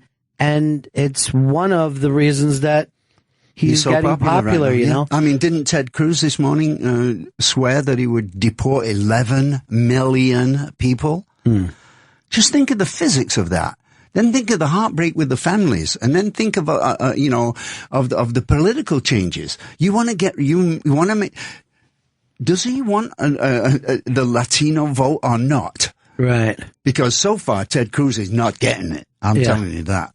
But it's so interesting that any kind of fear is the easy thing to get people's attention to. Of course. And yet your life has been about writing songs about love and light, and even this this album that you put out is an embracing of this time of life. It's not a fearful album at all. I'm not fearful of my life. Yeah, I'm a human being, and I go through changes the same as everybody else. I happen to do something different with my life. I can write, which is great for me to be able to get my feelings out. I have no idea what I'd been if I'd not been a musician. I'd probably be in an insane asylum or something. But I'm a lucky man. I get to be able to talk my feelings out and therefore deal with them. What is it like, though, when there's been so many years that you've been trying to help people go in a certain direction and know that it could go back to zero at any time, that you've got to restart? Yep. Every day. Yeah. I restart my life every morning. The new album is called This Path Tonight. And as I said, it's a stunningly gorgeous album. It deals with, just the point of life that Graham's in now, which, quite frankly, is where any of us could be at any moment. That's right. A lot of times we look around and we go, oh, okay, we're at a certain age. But I lost a lot of friends when I was kids. Right. And now that seems even more obscene to me. Well, the album is hauntingly beautiful, but it doesn't feel like tragedy either. No. That's what's it's acceptance. It's an album about acceptance. Very nice of you to say that. The album cover, by the way, and for our generation, Graham, when we would album covers were everything to us. Too. Sure, you could roll a joint on one. Yeah, exactly. At least clean your weed. But that's such a gorgeous picture, and you're walking off. That was a photograph taken by my girlfriend, Amy Grantham. She's a New York artist. Yeah. Very beautiful soul. And she took that of me walking in Woodstock, the very first time I ever went to Woodstock. And that was only a year ago. The first time that you've ever been to Woodstock? I had never been to Woodstock itself. Yeah. I played there, of course, but it was, 60 miles away from there? Yeah. But this is actually in Woodstock on New Year's Day. That is stunning. You know what I love about, too, is that we can see your camera. I always carry my camera. He's always got the camera with him. He's an amazing artist. So you guys weren't out to make an album cover. She just happened to catch that shot. It's gorgeous. Yeah. And it ties in with that great tradition, for me, of album covers, where the album cover can tell that visual story. I mean, indeed, it's that literally what you see there is where the album goes. Yes, that's the path that we're gonna go on this record. Yeah, and there's a beauty to that, and then there's also a loneliness to that. But we're all alone, kid. Yeah, the human existence. There's right? only you inside you. Yeah, there's only you inside you. There's only me inside me. We're all alone. Let's get that straight, right? But you bring up your girlfriend, and at this point of your life, you found kind of new love, right? It's been an amazing set of changes. I have never loved like this, and I've loved a lot. I mean, and sure, I've loved a lot in my life, but this is very different. And you're the guy who wrote Our House, so yes. When you're that's almost like a touchstone song. Of romance, yes. Of romance, yes. Particularly young romance. Yes. But here you are moving along. By the way, have you heard anything with Joni? We all had that scare. I'm always in contact. You know that. Yeah. So here's what's going on. She's making progress every single day. Yeah. She does have a great team of people making sure that she's eating correctly and resting correctly and moving her limbs. It's going to be a slow process, but it is always forward. Yeah. She is getting better every day. Also, one of the things about Graham's life, and we've talked many times about it, but not only has he had an extraordinary life, but he's known all the extraordinary people of his life and times. So, we're talking about at least a couple times being involved in great changes in music. I'm a lucky man. Yeah, you are. I mean, we're all lucky. Everybody in this room is really lucky because we live in a time of Bob Dylan, of the Beatles, of Jimi Hendrix, of Joni Mitchell. We're living in exciting times here. Well, I mean, if you look at the 70s, I think a lot of that sound had to do with people wanting to be either Joni Mitchell or Crosby, Stills and Nash. It's an entire generation ago. Is this how that is done? That's funny. Did it feel that way at the time, or did we were just hippies getting high and making music. I mean, that's it. Simply, that's what we were doing. Yeah. But we're good at what we do. And we had great training. I had great training when I was in the Hollies. David had great training when he was in the Byrds, and Neil and Stephen with the Buffalo Springfield. Those were great training grounds. Yeah. My dream? Giant Stadium, first half of the concert, the Hollies, the Springfield, the Byrds, intermission, CSNY. Jeez, that would be amazing. Think about it. That would be amazing. And the fact that it's never been done before is... And never will be done again. Stunning. But we better get on with it. Yeah, you better get on with it. Although David wrote a great album. David's album's fabulous. Yeah. He's an incredibly unique, great musician. And these are, this is the life and times that we're talking about, because if you thought back in the 60s, people who were in a further generation at that time, people who were in their 60s and 70s weren't creating music. No, they were trying to deal with the war. Yeah.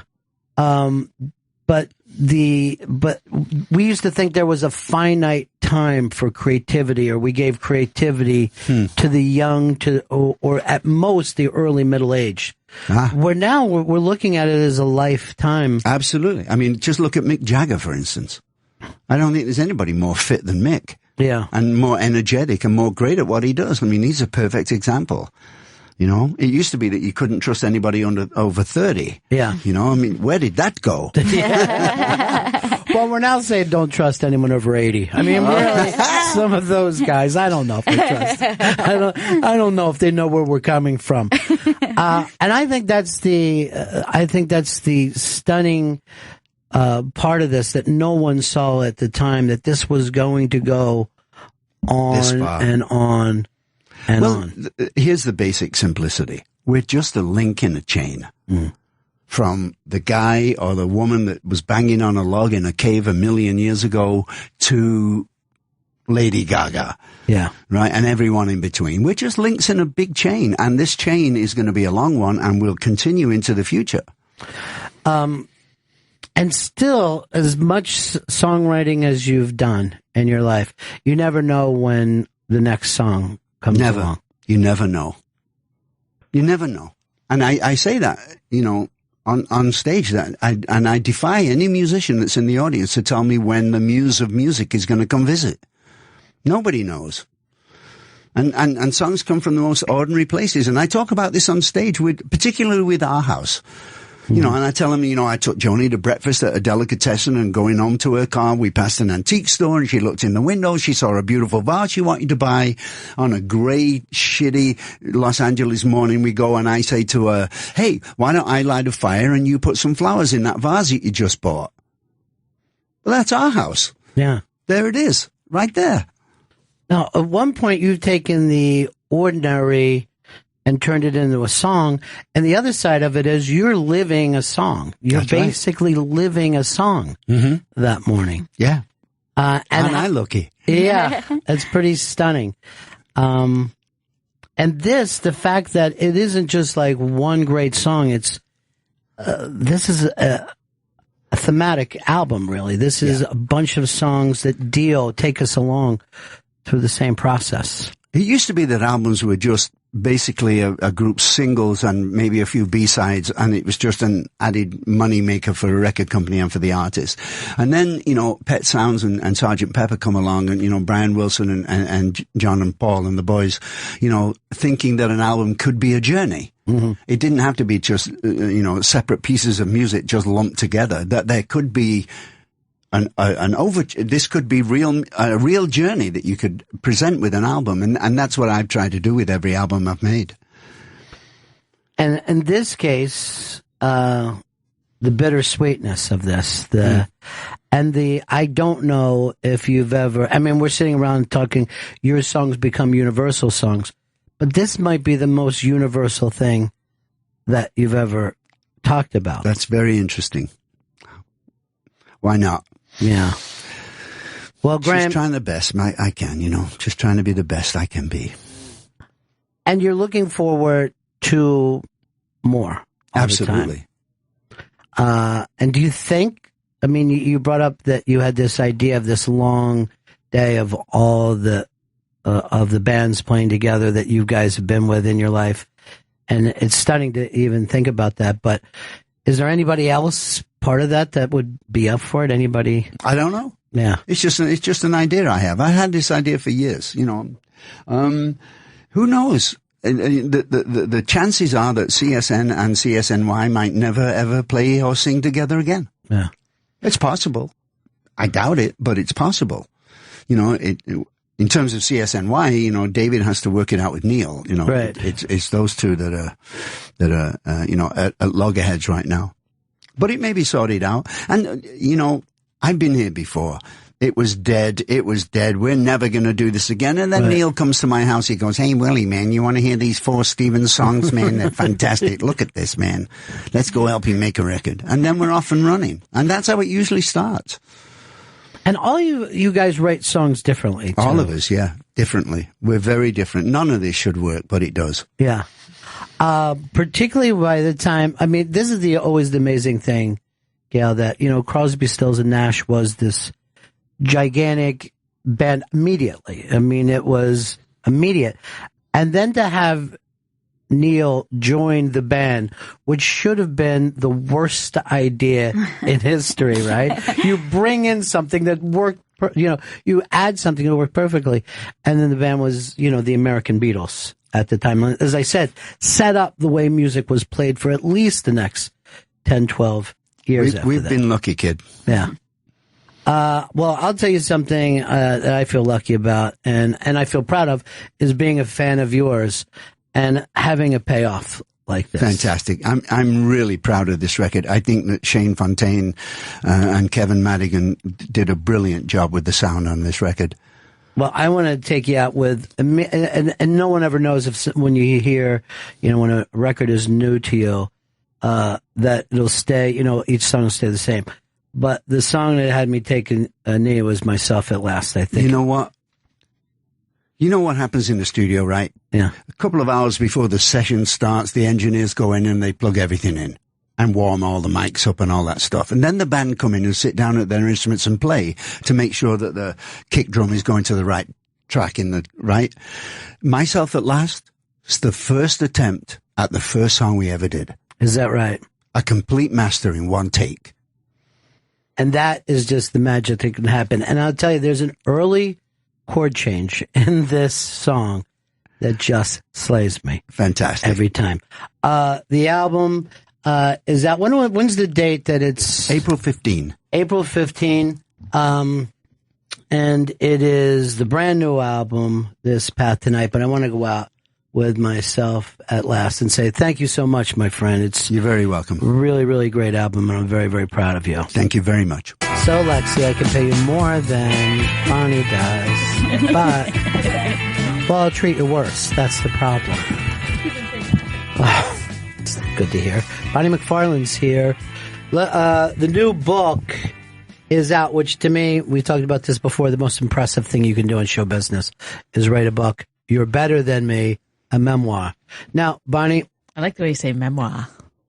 This literally is one, though. Like, I know I hate to say it, a lot of comics just take a bunch of their bits and put them into a book and act like it's a book. This is so great. It's really so well written. I can't. Thank you. I'm kind of stunned by it. Wow. And a little jealous. Oh, really? Yeah, I'm jealous of the art of writing because I can't do it myself. Well, it's funny because I did read a book on how to write a memoir, as you say, and I had to burn it. Like, it was so specific, and was it very formulaic? Like, by this point, by this chapter, you should have accomplished this. I can't remember who wrote it, but it was written by somebody who's a very good writer. So, but they were saying, like, you can't just say, the sun came into the window and fell onto the flowers and whatever. You don't remember it like that. So you couldn't say anything that you didn't exactly, you can't paint the picture unless you actually remember it. That's what this book was saying. And I was just like, oh my God. So he basically wants you to write it through your fuzzy memory. Cause my memory is just all but shot now. Yeah, I can't remember hardly anything. I made up the whole book, but it is hard to remember. And I mean, but once you start, it's like a muscle. You go back and you start thinking about it. But you're reliving your life, high points, low points, and you've had a tremendous amount of both. You know what I mean? Yeah. There's some success that came to you way too early, probably before you were ready for it. And other things that are just so horrific that you should have stopped doing stand-up and just said, this is not something that a sane person does. I know. There was when I first got to New York and I had to follow Red Johnny and the Round Guy at the old Boston Comedy Club in the Village. And I mean, I was scared. That was my first weekend in New York, I think. And I was already scared. I didn't know anyone. Todd Barry had gone up and he did well. So I was sort of, okay, well, he's low energy. Yeah. But then right after him, Red Johnny and the Round Guy went up, and I don't know if you remember these guys. They were so high energy, and they did lights, and they did a little bit of rapping, and the crowd was just going crazy. And I go to the MC. I said, please, can you do some time in between? I'm gonna die up there. He goes, yeah, no problem. He was so nice. And he went on stage and he started to tell a story. He said, I was, at the gym and I was in the locker room and somebody yelled out, fag. And then he goes, your next act is Bonnie McFarland.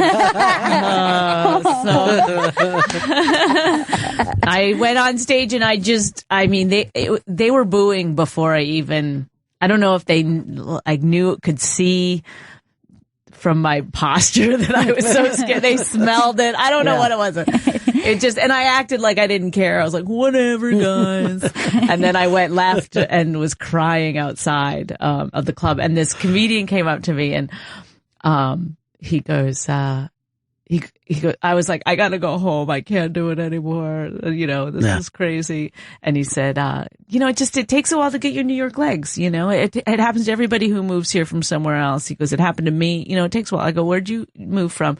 And he goes, New Jersey. That's right. You had to go through a toll and stuff. Really.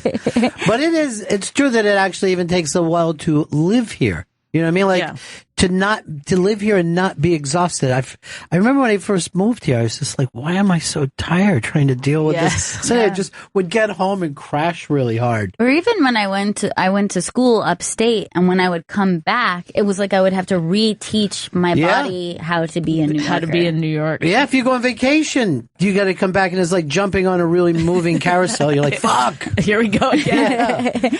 Well, that's my manager, who I got a manager in New York before. I never met him. And then I came to New York and I stayed at his place. A guy I'd never met before. Is that weird?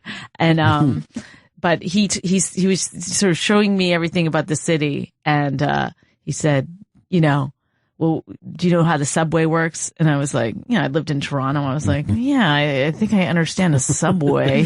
And then he took me down and showed me the map and I was like, I can't do it. Our subway in Toronto went that way, once. One and then this way. That was it.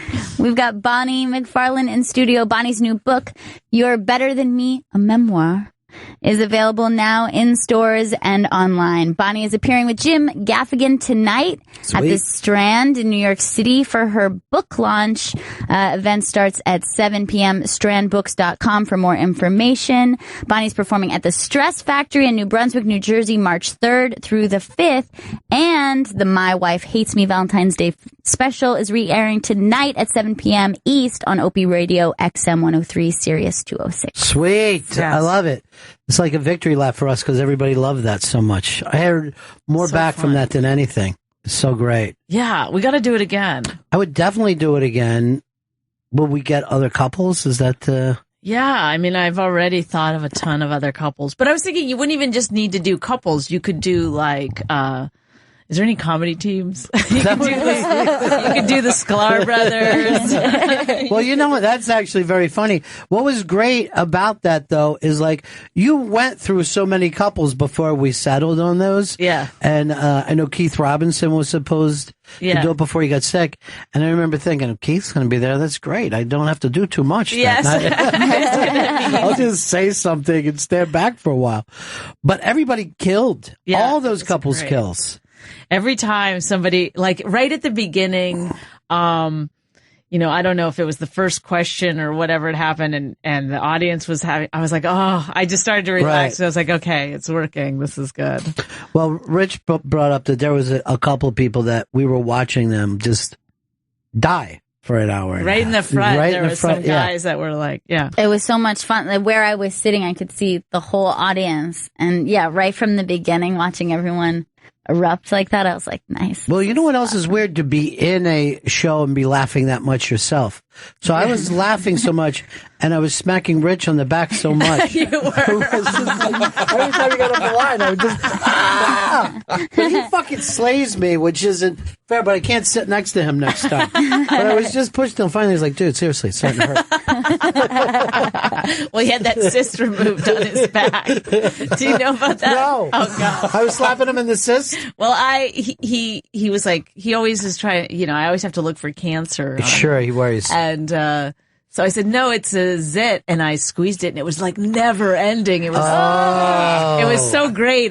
He kept going, what are you doing? And I was like, just let me have my fun. Next book. Yes. Then he went to the doctor and they were like, you have a huge cyst and it's erupted. Really? So they had to cut it out. This book, by the way, it's literally a roller coaster ride because horrible gig, huge break. Well, it doesn't make any sense because the truth of it is I did horrible gig, got $175,000. Yeah. Horrible gig. I mean, I have no idea, like, I still don't understand how the business works. It is strange, isn't it, that if there's like one good thing said about you, suddenly everybody becomes interested. You know what I mean? Like, there isn't a thing where they all go, hey, I've saw this and I uniquely spot this person's talent. If something good is said about you, everyone goes, yes, let's do that. And the same is true if something's bad said about you. Right. But then everyone is like... Everyone's like, oh... Terrible. That's done. Well, that's the thing is, I remember not that long ago, I was on a treadmill at a gym in New York, and next to me was a casting director, and I didn't remember her, but she remembered me, and so we started talking, and I said, what are you working on? And, okay, who's the guy that, now I can't remember his name, I'm losing. What's he do? He hosts at midnight. Chris Hardwick. Okay. Yeah. So she said, oh, we're casting something, you know, whatever, and we're looking for a Chris Hardwick type. And I remember, you know, he was just like around after the Jenny McCarthy show that they had done together. And I said, I think he's available. And she was like, no. She was like, that's not good. That's done. And I just think, like, you know, years later, of course, he's like a multimillionaire. He's on TV constantly. Yeah. He's, you know, obviously like one of the most successful comedians right now. And, you know, she'd written him off, you know, 10 years ago. But I like that she still wanted a type like him. Yeah. Like, yes. That's type, but not him. Not him. Not him. He's done. But somebody new and fresh, but exactly like him. Yeah. Well, you know, I was also thinking of something Patrice said to me when I was reading your book that they never give you anything at the right time. It's either too soon or too late. Yeah. Too soon that you can't handle it yet. Too late, like you're like, whatever, I'll just fucking do it and get it done with. But in your case with this sitcom, you were so young and so green that it was ridiculous. Well, I didn't even know what like stage left. I remember they'd say you have to go stage left or stage right, and I'd always be like, which one, way is it again? And the other woman that was on the sitcom thought I was doing it on purpose to be charming or something. She was like, I was like, I really don't know. I've never acted. I've never done it. I'd taken an acting class. That was it.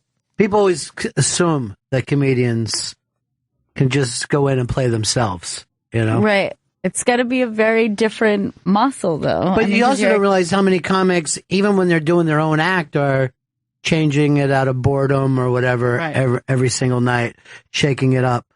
You brought up, too, on that sitcom that once Adam Ferrara came in, that you started to say, oh, I get the way you need to treat people. Well, I swear, that's the hardest part of because I felt like I never knew what was going on. I never understood the machine that was happening. So I auditioned for the show. I got the show. I got the lead of the show.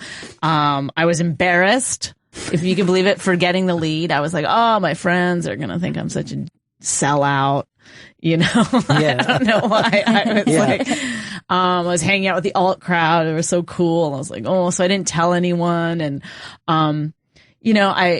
I obviously had never been on a set before. My agents didn't seem to realize that I didn't know what was going on. My manager told me I was going to get fired all the time because I showed up at the table read with a hat and, he was like, you gotta dress up. And, I just felt like totally out of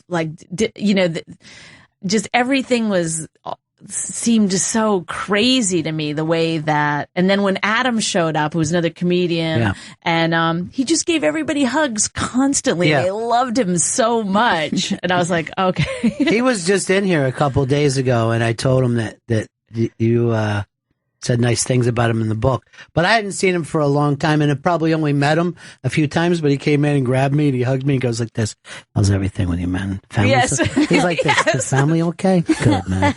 Good, you deserve it. And I'm like, I do. Adam's right, I do deserve it. Well, he's so nice that one time I was in my trailer and we were waiting to go back in and film or something, and I just started crying, and he started crying, not because of any reason except he saw me crying.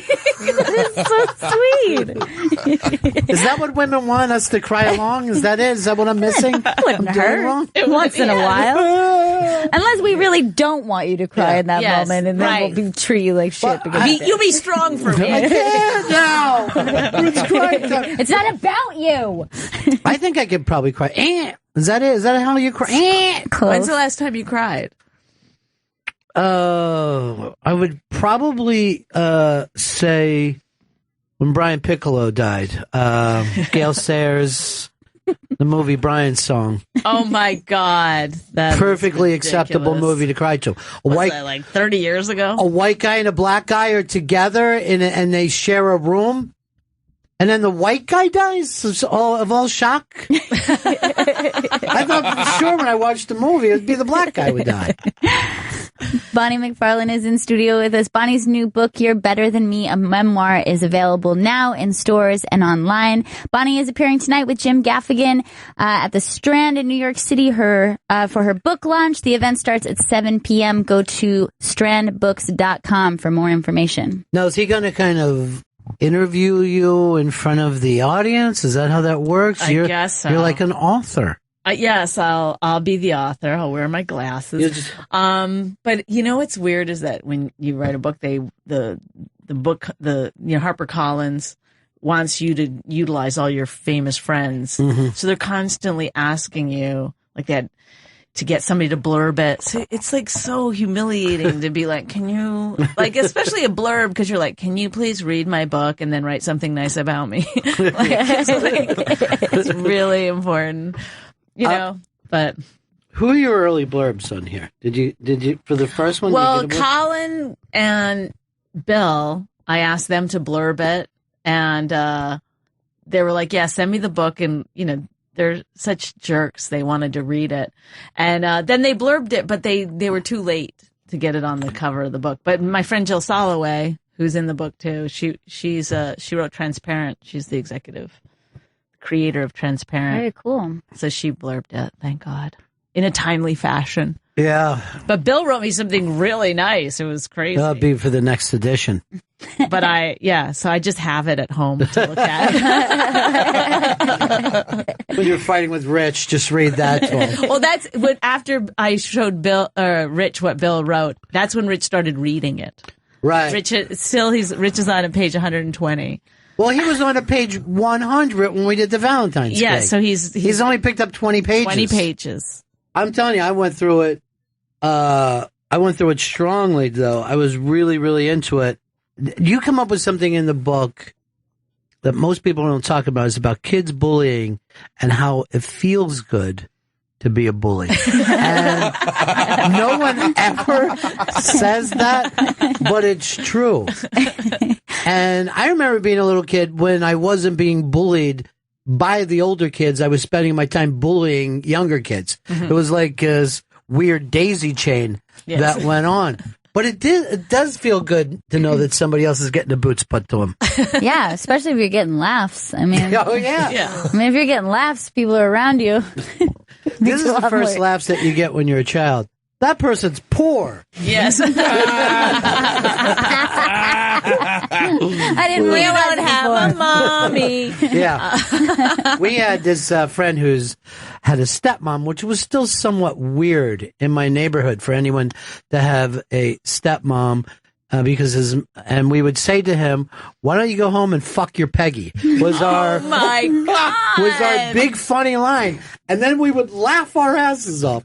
And now I look back on it and go, "Where was even the joke in that?" Well, the Peggy part was definitely the joke. Yeah. A friend of mine told me at his school, he went to a school in Vermont, and it was like a very small school, and his friend's mother was a drunk, like a bad drunk that was like needing hospitalization frequently, and they happened to be right next to where the hospital was. So every time an ambulance would leave with the sirens on, it was like, look like they went to go get your mom. Oh my God! So horrifying. Oh yeah, because child. Yeah. But yet it's funny. Yeah. Yet it's funny. That's all you have when you're a kid.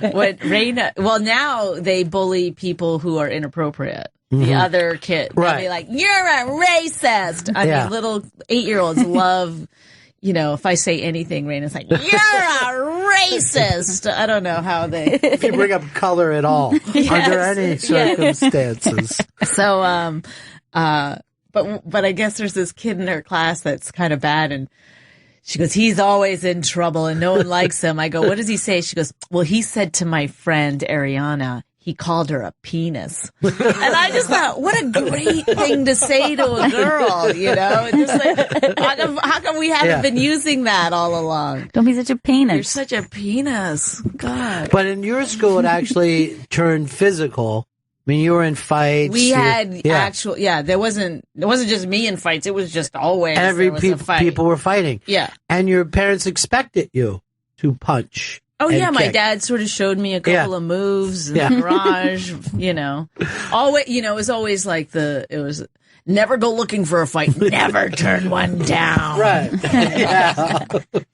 My parents would actually, and my uncles would be into it big, but they even said if someone was busting your balls, it's leading to a fight. So if someone starts teasing you and making fun of you, you better hit them then, before. Hit first. Yes. There should be 2 hits. You hit them, they hit the ground. Boom. Fight over. I know. Well, but Rich still has that mentality. He's always, you're like, Rich, this is a different time. Right. You can't, he won't let, I think really what you should teach kids is to be able to handle a little bit of teasing. Right. That's the thing that nobody, Well, yeah, there's a lesson there that probably is not talked about as much, is like that you can't stop it. So you don't want to make a world where they're too sensitive or expect everyone to not. They're eventually going to get out of school. Right. You know what I mean? Where they're not going to be constantly protected of their feelings. Exactly, yeah.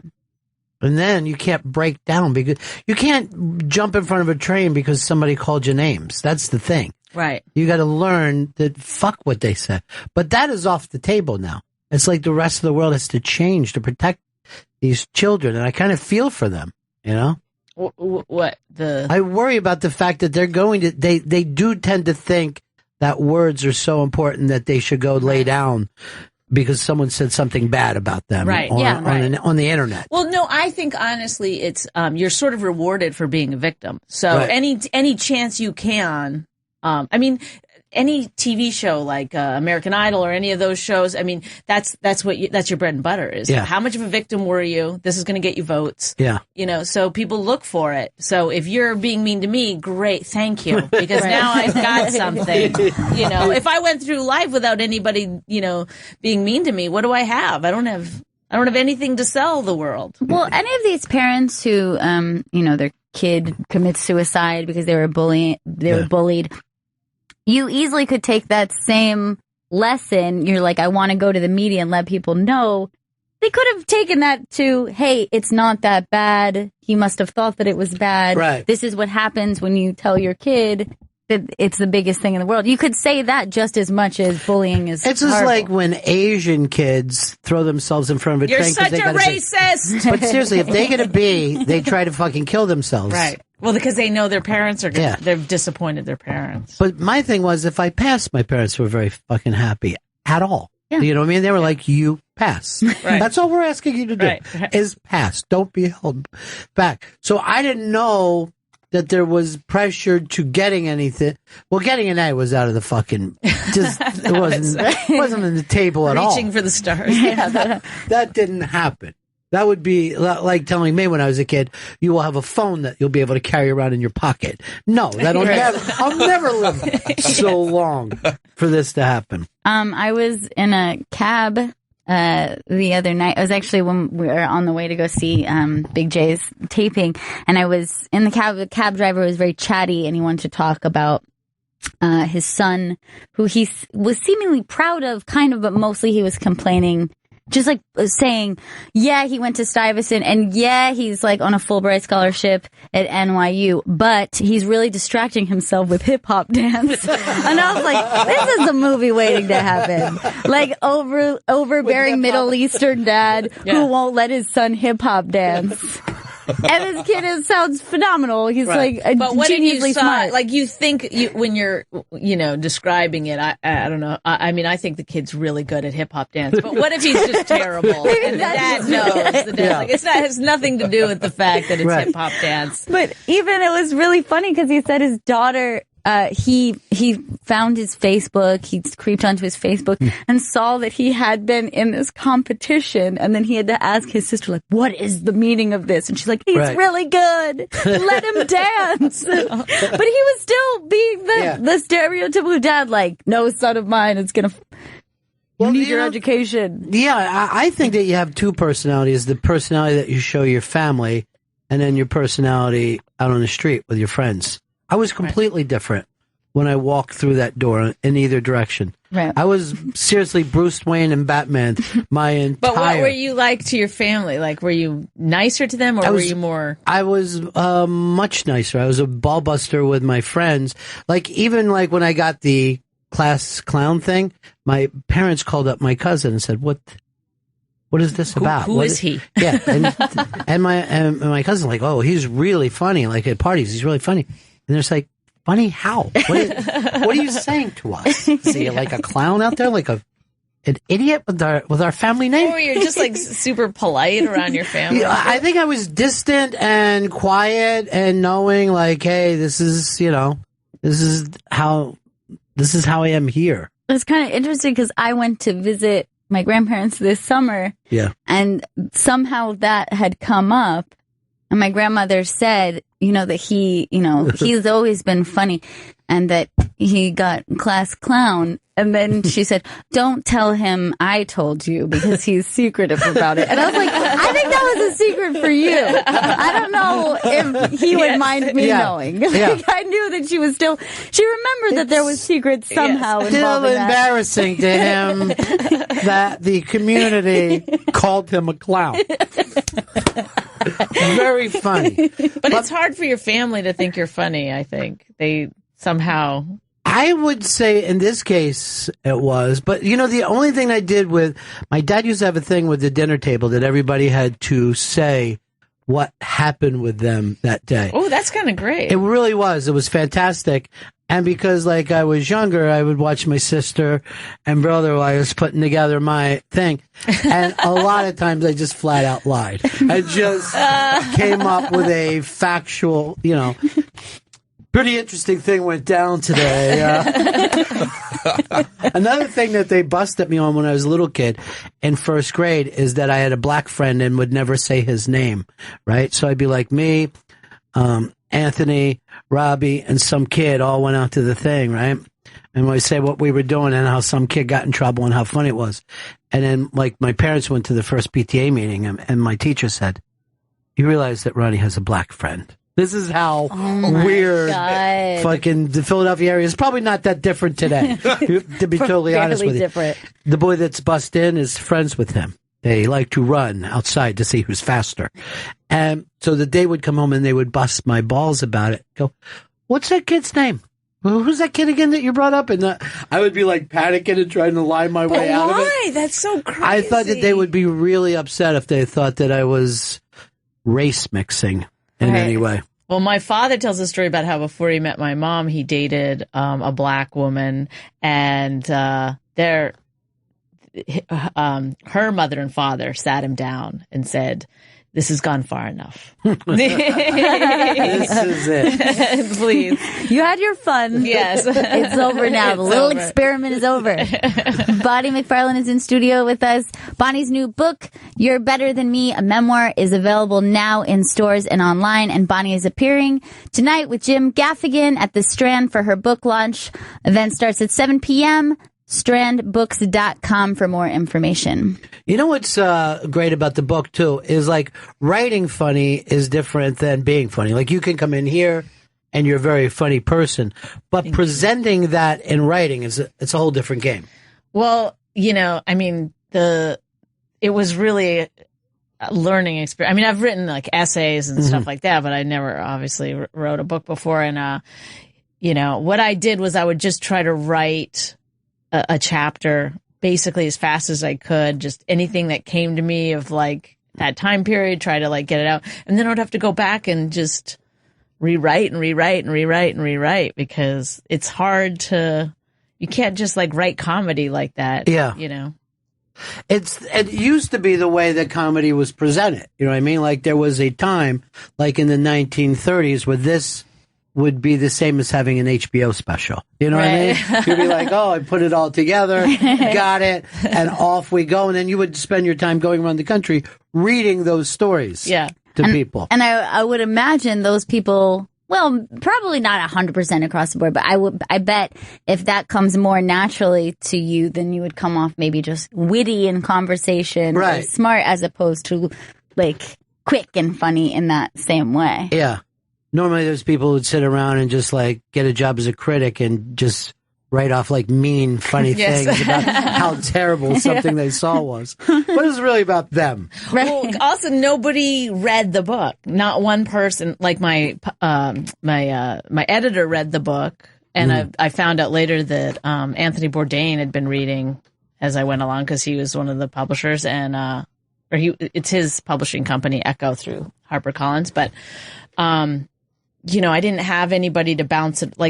Comedy, you're just constantly, it's you're crowdsourcing. Right. It's is this good? Is this good? Is this good? Yeah. And, it's in a way it's better because you're just well, I think it's good. Well, I'm delighted by this. People probably forget that he was totally unknown until that book hit. Right. And that was a funny, weird, oh shit, I didn't know other people felt that way. But we almost forget how great that book was. Well, it's interesting because I think that was like the first sort of, where now there's a ton of them. Like the hotel guy tells all, Right. whatever job you have, I'm going to crack it wide open for everyone. But that was sort of one of the first where, he told what it's really like working in a kitchen. Well, remember what every interview had the same question. Is it true you shouldn't order fish on Monday? Yes. The fish is old. Everyone was freaked out about it. But he was even in that movie, The Big Short, where they used celebrities to explain certain parts, and that was exactly what it was. It was the Monday fish.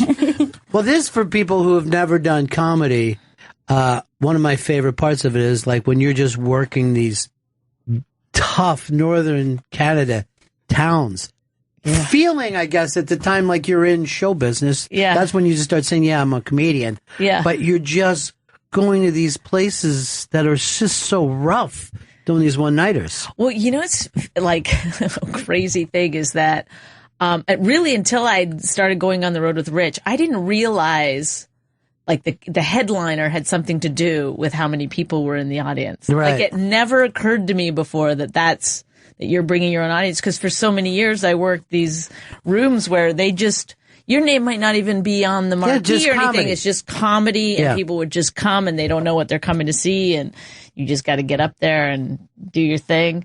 It was a very rough. You really were selling drinks is what you were doing. And also, those people probably weren't, you didn't have the internet with YouTube, so they weren't even that sure what kind of show they were seeing.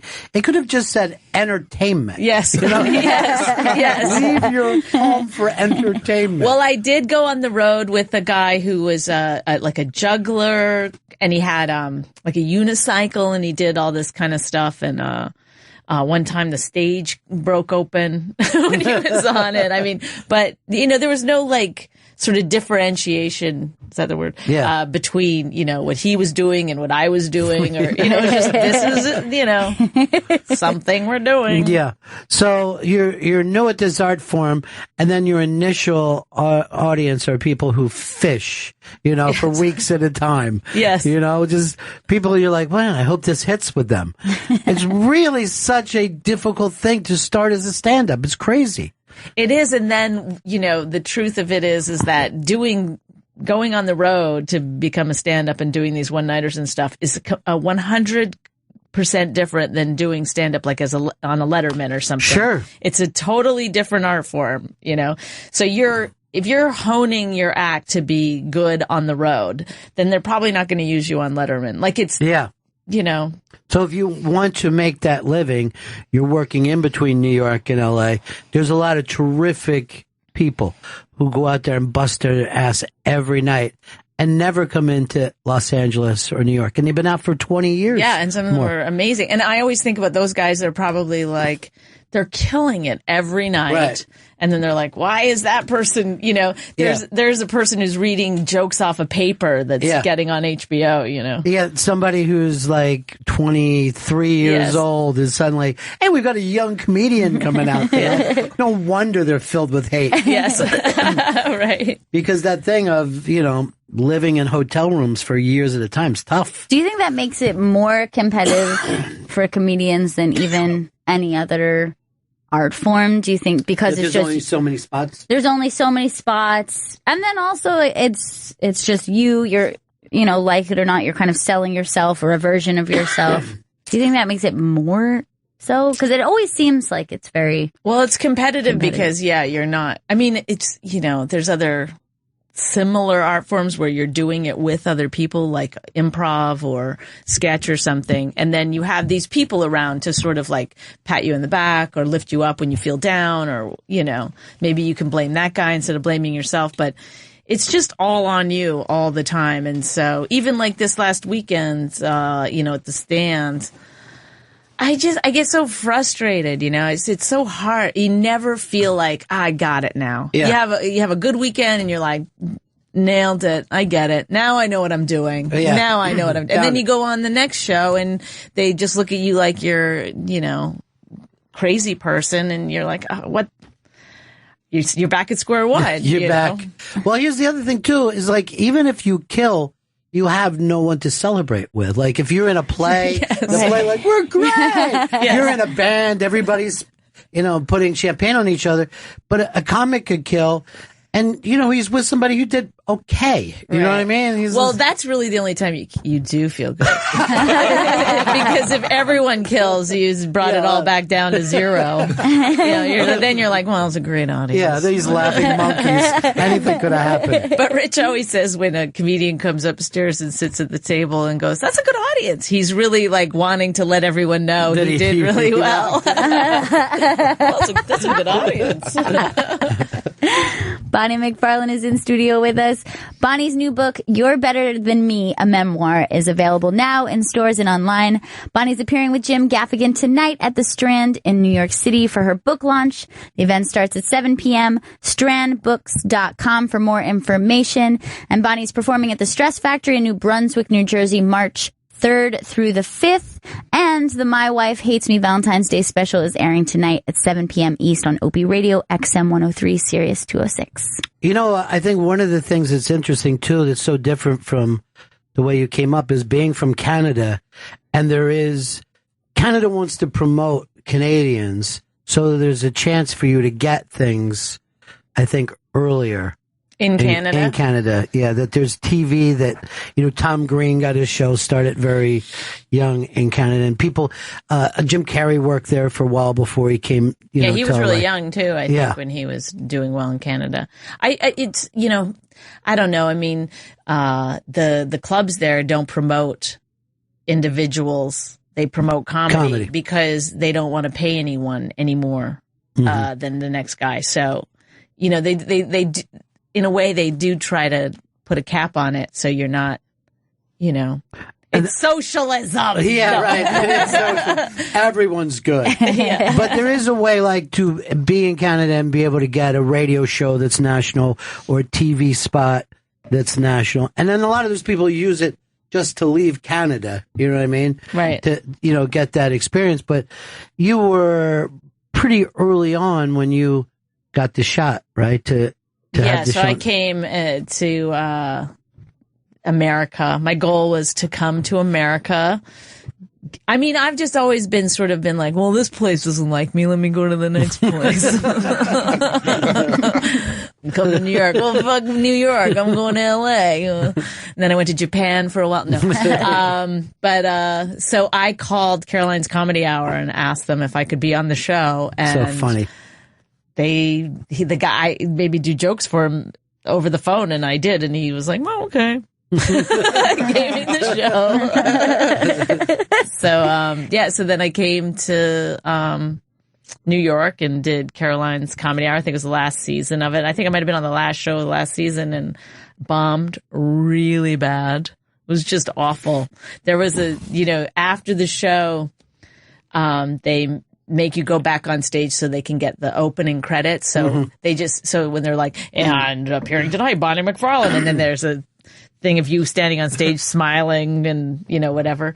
So they wanted me to do that, and I couldn't hold a smile. I'd been crying in the bathroom. They had to reapply my makeup, and I'm on the stage, and I could hear the cameraman just keeps going, just a few more seconds. Okay. Just try to do, because your mouth is like pulling down. So, it was pretty bad. That's the extremes of Bonnie's life. When you read this, it's always just like ecstasy or just total devastation. And it's not like, oh, these were the bad years, so now we're into the good times. It just goes up and down from the beginning. It's still exactly the same. It's still the same. I mean, but that's part of being a comedian too. It's like, if somebody says, I saw you Friday night, I enjoyed your show, you're always like, which show were you at? Right. Tell me right the now. The early show was fantastic. The late show is horrible. You're like, those people were exhausted. You got to remember, it's the second show on Friday. They're drunk. They've worked all day. Since 5 o'clock. When you brought up that Caroline show, there was like so many great people that worked and were writers on that show before. It was like Jon Stewart and Louis C.K. I mean, it was this crazy list. And one time the people from Caroline's were over, and I'm like, hey, we should do a reunion show with all of the people. And they're like this. Why? And I go, just celebrate the fact that all those people went on. You're not just selling fucking, cheese sticks and drinks tonight. Why? Why would we ever do that? Well, it's great to see you, and I'm really, really proud of you for this book. It's really well written, and I'm a reader. I'm a person that enjoys reading. And this book, if I didn't know you, if I didn't even know the type of things that you were talking about, this is the stuff that I would love to read about. It's really, really fun. Oh, thanks. Very. My mom read it and she said, Bonnie, I've read a lot of books. I said, yeah. She goes, and this is not the worst one. Thank you. Beautiful. They've always been there for you. I know. They've always been there for you. Bonnie's new book, You're Better Than Me, a memoir, is available now in stores and online. And Bonnie is appearing with Jim Gaffigan tonight at the Strand in New York City for her book launch. Event starts at 7 p.m. Go to strandbooks.com for more information. Bonnie's performing at the Stress Factory in New Brunswick, New Jersey, March 3rd through the 5th. And the My Wife Hates Me Valentine's Day special is airing tonight, 7 p.m. East on Opie Radio XM 103, Sirius 206, and follow her on Twitter at Bonnie McFarland. Thank you so much. Thank you, guys. I love doing the show. You guys are the best. And thanks to Graham Nash for being back in here. Beautiful, beautiful album that he has coming out in April. And then we'll see you all again in 1974. Ladies and gentlemen, the evening is over. We hope you all enjoyed yourselves, and we'll see you all again in 1974. Good evening!